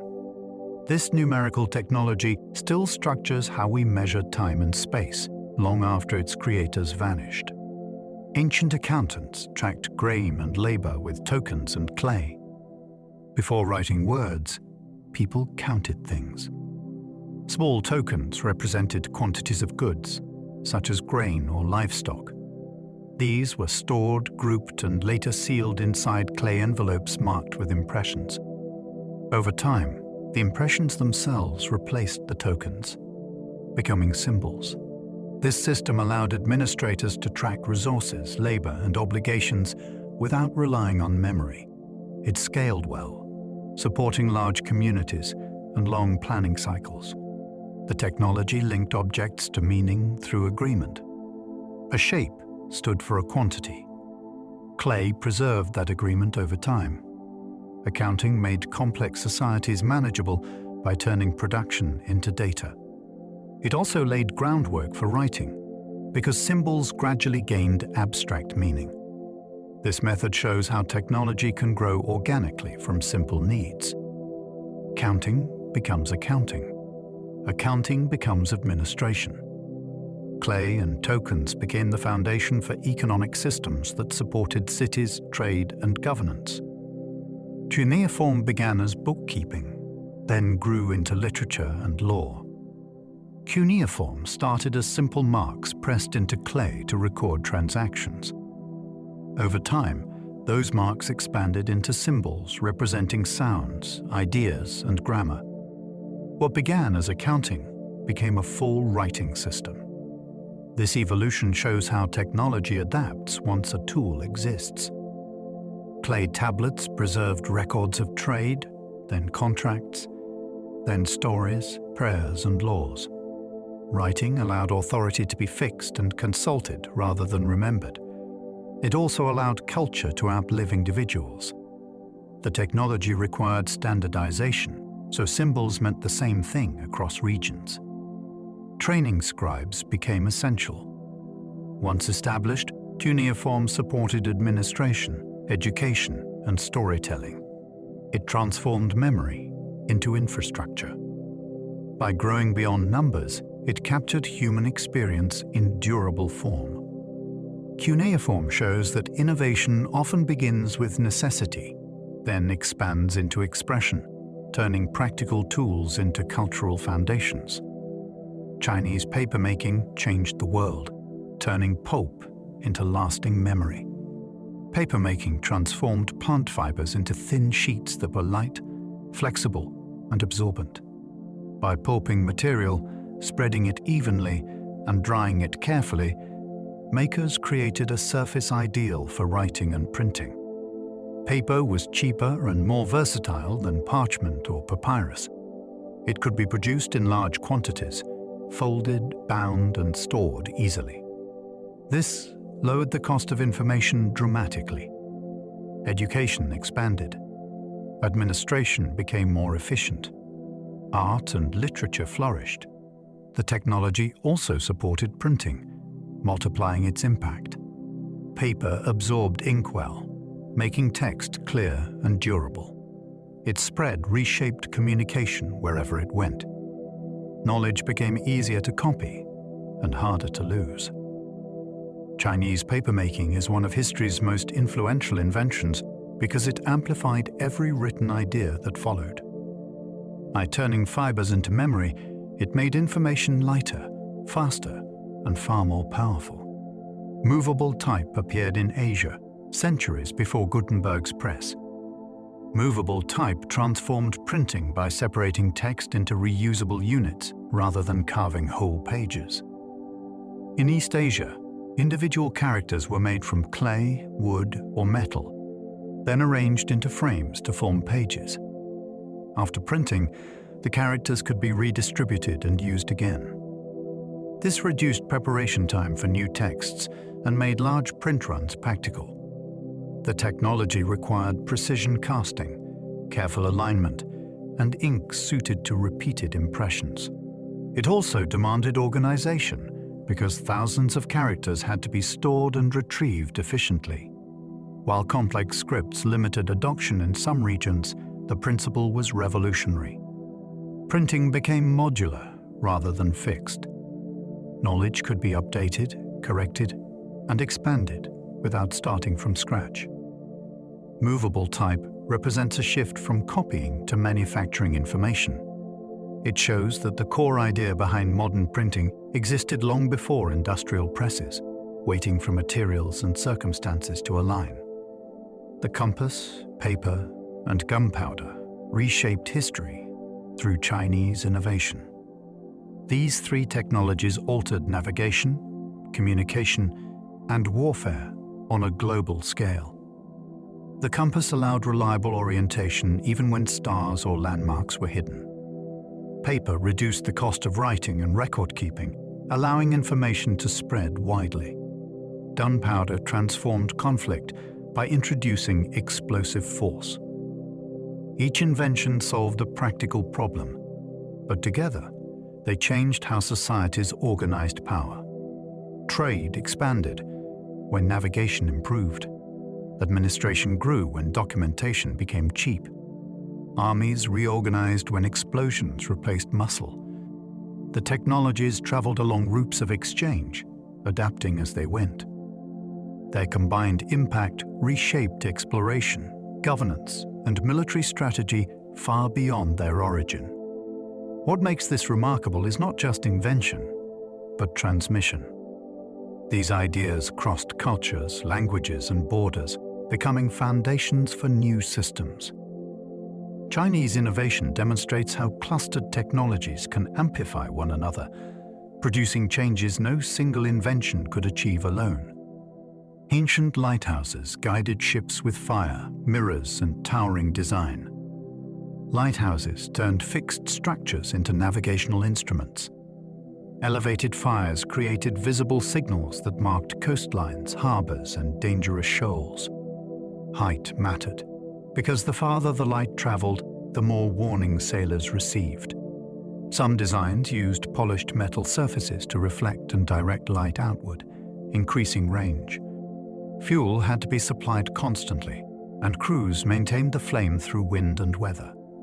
The technology combined architecture, optics, and logistics into a single system. A lighthouse was useless without regular tending. When it worked, it transformed night sailing from gamble to guided approach. Mariners learned to recognize specific lights, associating them with safe passage. These structures reduced shipwrecks and expanded trade by extending travel hours. Ancient lighthouses show how stationary machines can influence moving worlds. By anchoring light to land, they turned darkness from danger into information. The Pharos of Alexandria may have used polished surfaces to project light. The Pharos stood as both monument and machine. Its height alone made it visible from great distances, but accounts suggest reflective surfaces enhanced its signal. Polished stone or metal could concentrate firelight, directing it seaward rather than letting it scatter. This would have increased visibility at night and during haze. Whether mirrors were used precisely as later imagined remains debated, but the idea reflects sophisticated thinking about light control. The structure required constant fuel delivery, skilled attendants, and maintenance of reflective elements. It was not passive architecture. It was an operating system for navigation. Sailors relied on it as a fixed reference, aligning approach routes accordingly. The Pharos symbolized technological authority, showing that a city could command the sea itself. Its influence lay not only in height, but in function. It demonstrates how ancient builders combined scale and subtlety to solve practical problems at continental importance. Roman harbor cranes loaded ships with rotating booms and winches. Harbor cranes turned ports into efficient transfer zones. Tall wooden frames supported rotating arms equipped with pulleys and winches. By winding ropes, workers could lift heavy cargo that would overwhelm manual hauling. Rotation allowed loads to swing between dock and ship without repositioning the entire machine. The technology required strong joints, durable rope, and careful balance to prevent collapse. These cranes sped loading and unloading, reducing time ships spent idle. Faster turnaround meant more trade and better use of fleets. The machines also reduced injury by shifting strain from backs to mechanisms. Harbor cranes demonstrate applied mechanics in everyday commerce. They made ports scalable, capable of handling larger vessels and heavier goods. By mechanizing lifting, Romans increased economic throughput without increasing labor proportionally. It is infrastructure that multiplies effort quietly, proving that simple machines can drive complex systems. The Colosseum's awning system shaded crowds using ropes like a ship. The Velarium was a massive, retractable canopy stretched over seating to protect spectators from sun and heat. Sailors operated the system because it relied on maritime skills. Ropes, pulleys, and masts supported fabric panels that could be extended or withdrawn depending on weather. The challenge was control. Wind could turn canvas into a dangerous force. The system required coordination and constant adjustment.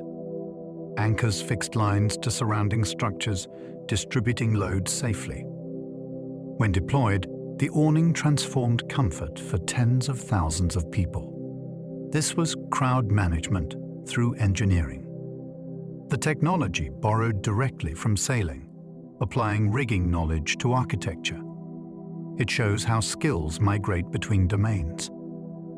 The Colosseum was not only stone and spectacle, it was also a complex mechanical environment, tuned to human comfort. The Valerium demonstrates that ancient engineering addressed experience as well as structure. Ancient theatres engineered acoustics, so whispers carried across stone seats. Theatres were shaped as listening devices. Semicircular seating, stepped rows, and hard surfaces reflected sound toward the audience. Builders adjusted angles and materials to enhance clarity without amplification. Stone benches and open skies worked together to reduce echoes and carry voices evenly.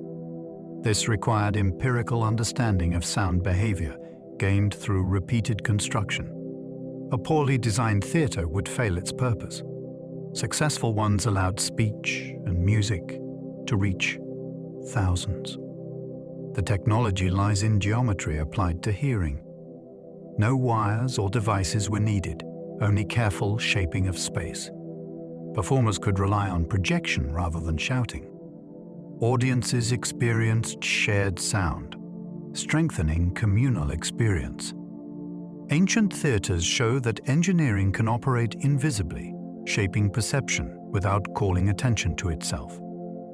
By mastering acoustics through form, builders turned architecture into an instrument, proving that space itself can be tuned. Greek masks may have shaped sound, acting like simple resonators. Theatrical masks covered the face completely, altering how voices emerged. Some scholars suggest their hollow forms amplified or focused sound, acting as primitive resonators. Openings around the mouth could project speech forward, while rigid surfaces prevented absorption. Even if amplification was modest, consistency mattered. Masks standardized voice output across performers, helping sound travel evenly. They also supported character clarity, linking visual identity with vocal presence.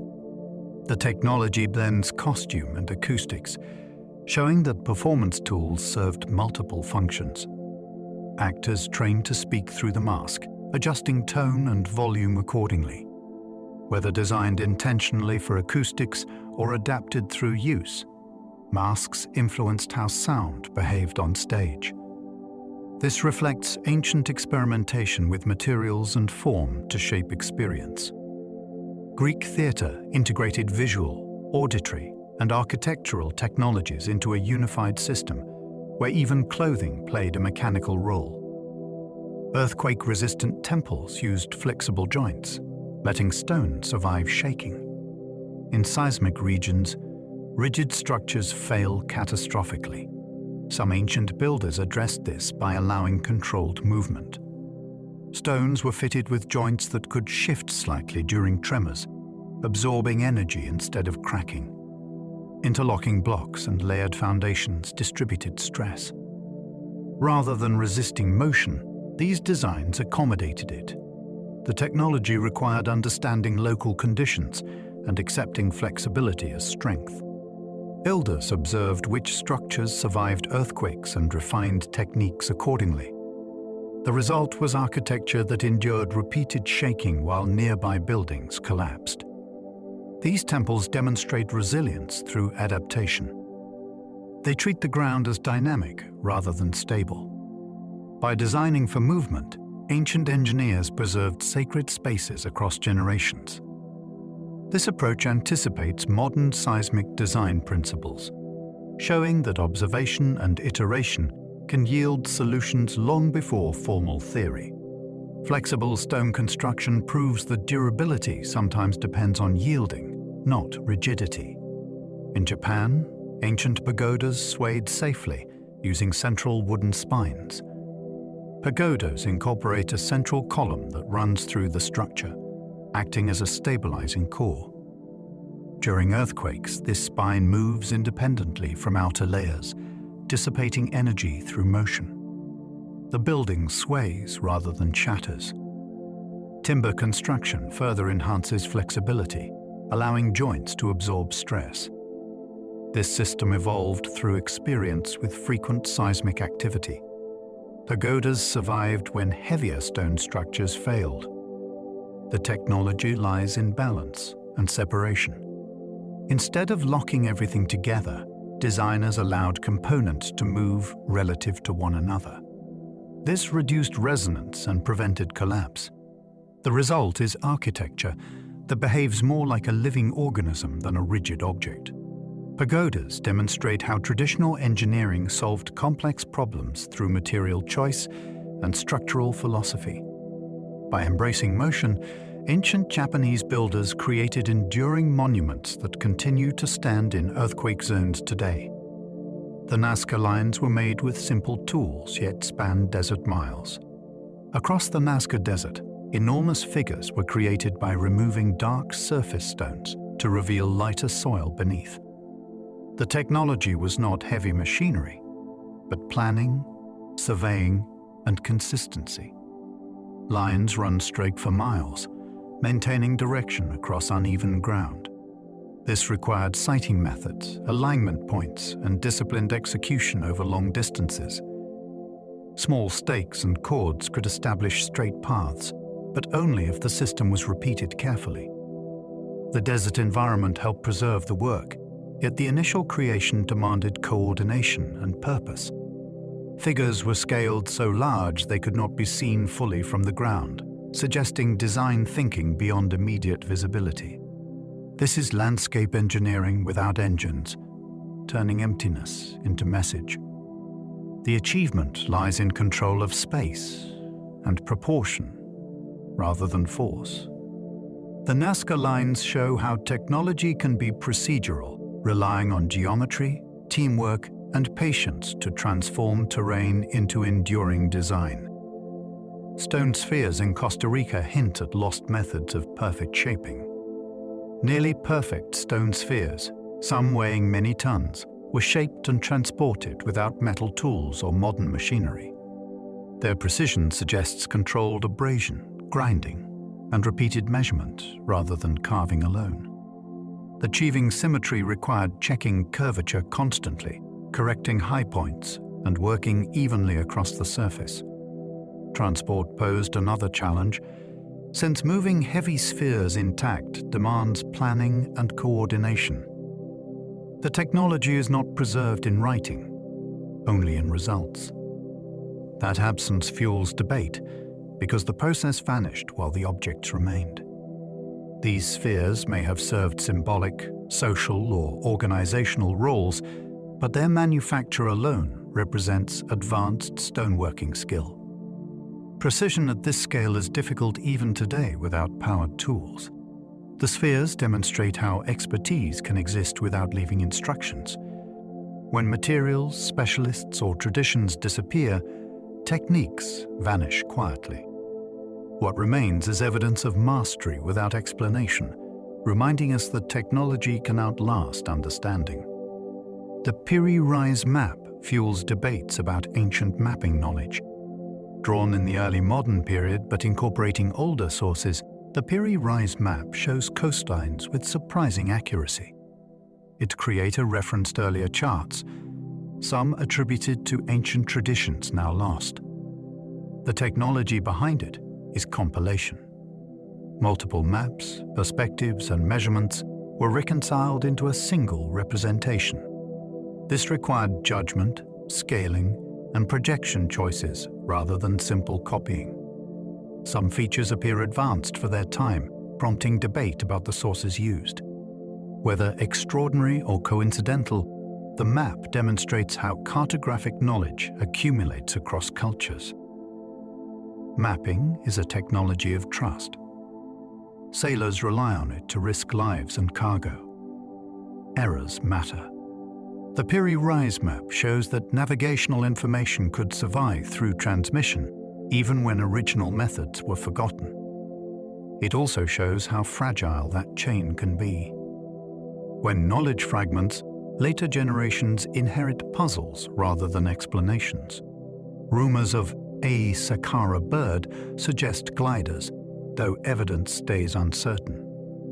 A small wooden object found in Egypt resembles a bird with fixed wings and a vertical tail. Some have suggested it functioned as a glider model, while others see it as symbolic or decorative. The debate itself highlights how interpretation shapes technology narratives. For flight, stability, lift, and balance matter, and the object shows some relevant features, but lacks others.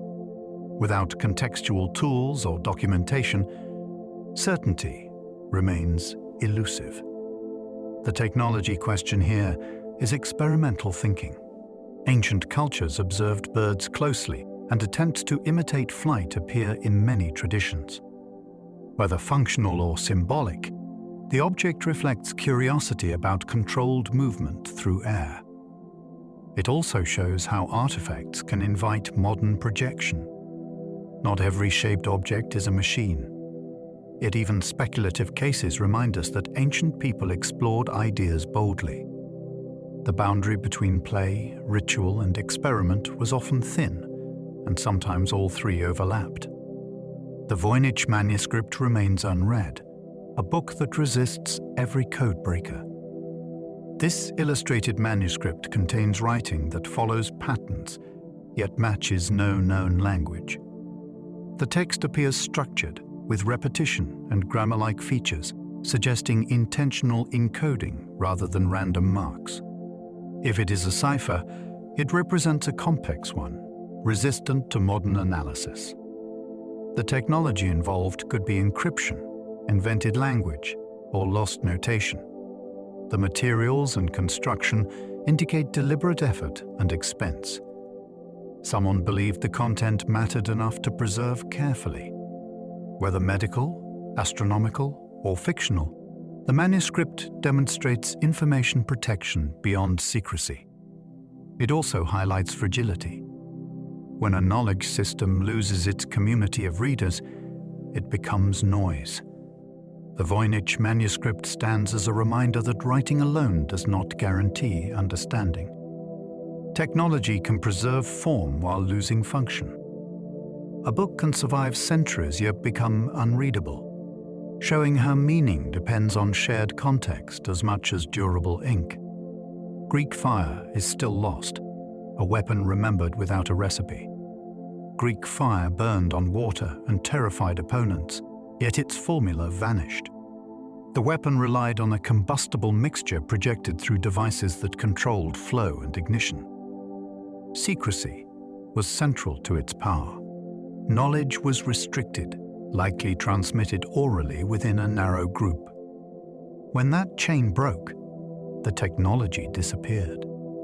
This shows how vulnerability arises when expertise concentrates too tightly. Without documentation or distributed training, even effective systems can vanish. Greek fire combined chemistry, mechanics, and tactics into one coordinated weapon. Its loss demonstrates that survival of technology depends not only on success, but on transmission. When materials change, institutions fall, or specialists die, methods evaporate. What remains are descriptions, not instructions. Greek fire endures as a warning. If knowledge is hoarded rather than shared, it may protect advantage briefly, but it risks extinction entirely. Power remembered without process becomes legend, not capability.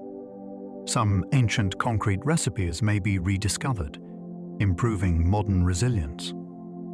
Ancient concretes, particularly those used in maritime structures, sometimes outlast modern mixes. Their durability suggests chemical interactions that strengthen material over time rather than weaken it. Studying these recipes involves analyzing mineral composition, aggregate choice, and curing environments. The technology was empirical, refined through observation rather than theory. Builders noticed what survived and repeated it. Modern science can identify why these materials behave differently, but rediscovery requires translating ancient practice into modern production. This is reverse engineering across centuries. It highlights continuity between past and present engineering. Ancient solutions were not primitive guesses. They were functional responses to real demands. When materials, climate, and purpose align, longevity follows. Rediscovering these methods could improve sustainability and resilience today. It also reframes progress. Innovation is not always linear. Sometimes advancement means looking backward, understanding lost processes, and adapting them thoughtfully rather than reinventing from scratch. A single artifact can rewrite timelines when it does not fit. Occasionally, an object appears where it should not, using materials or techniques unexpected for its context. Such artifacts challenge established chronologies. The technology itself may not be advanced universally, but it reveals capability earlier than assumed. This forces reassessment of trade, knowledge exchange, or independent invention. Dating errors, contamination, or misinterpretation must be ruled out carefully. When confirmed, implications ripple outward. Timelines shift. Assumptions weaken. This demonstrates how fragile historical narratives can be when built on limited samples. Technology leaves uneven traces. Some tools survive, while others vanish. A single find can represent widespread practice or rare experimentation. Either way, it expands possibility. Archaeology advances not only by accumulation, but by contradiction. When evidence does not align, understanding must adapt. Such artifacts remind us that history is provisional, shaped by discovery, and that technological capability often precedes recognition by centuries. Lost technologies often vanish quietly when specialists and materials disappear. Most technologies do not end dramatically. They fade when supply chains break, training stops, or raw materials become scarce. Without practitioners, maintenance fails. Without maintenance, systems degrade. Eventually, only fragments remain. This quiet loss explains why some effective methods vanish without record. Written instructions may never have existed, or may depend on assumed knowledge, now gone. Technology lives in practice as much as objects. When practice ends, understanding follows. Lost technologies remind us that preservation requires continuity, not just invention.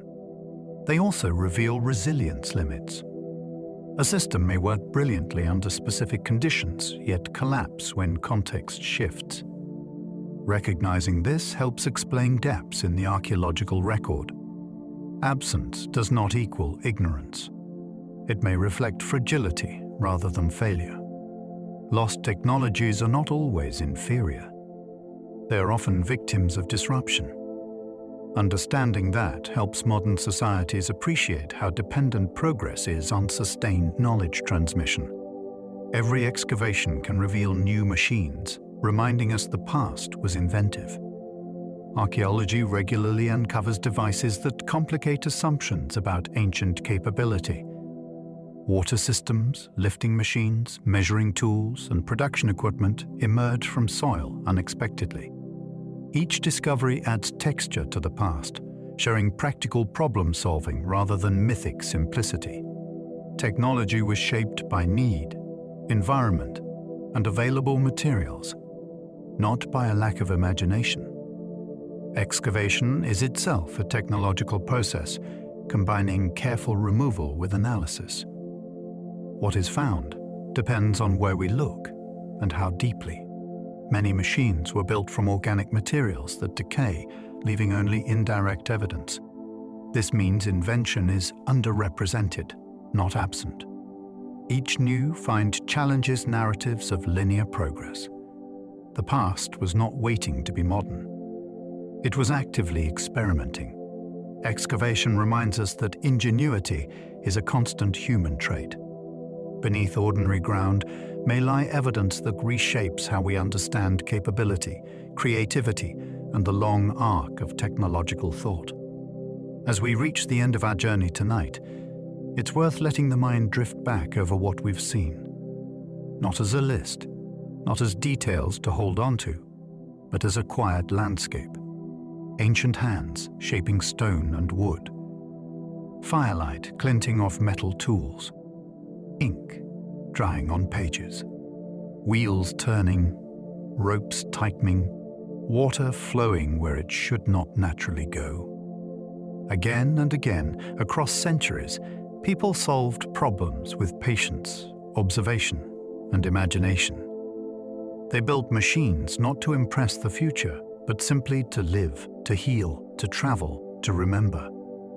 And now, those inventions rest, buried in sand, locked in ruins, preserved in fragments and stories. You do not need to keep them all awake in your mind. They can settle, like artifacts placed gently back into the earth. Let the sense of wonder remain, but allow the details to soften and blur, as if viewed through warm lamplight. If you're still awake and feeling curious, there will be another gentle video waiting for you, ready to carry you onward through another quiet chapter of history. And if you've enjoyed drifting through this one, you might consider liking the video, subscribing, or leaving a soft thought below. It helps these stories find their way to other curious minds, wandering toward rest. But for now, there is nothing more to do. Let your shoulders sink. Let your breathing slow. Allow the weight of the day to ease away as the past grows quiet and distant. Sleep well and good night.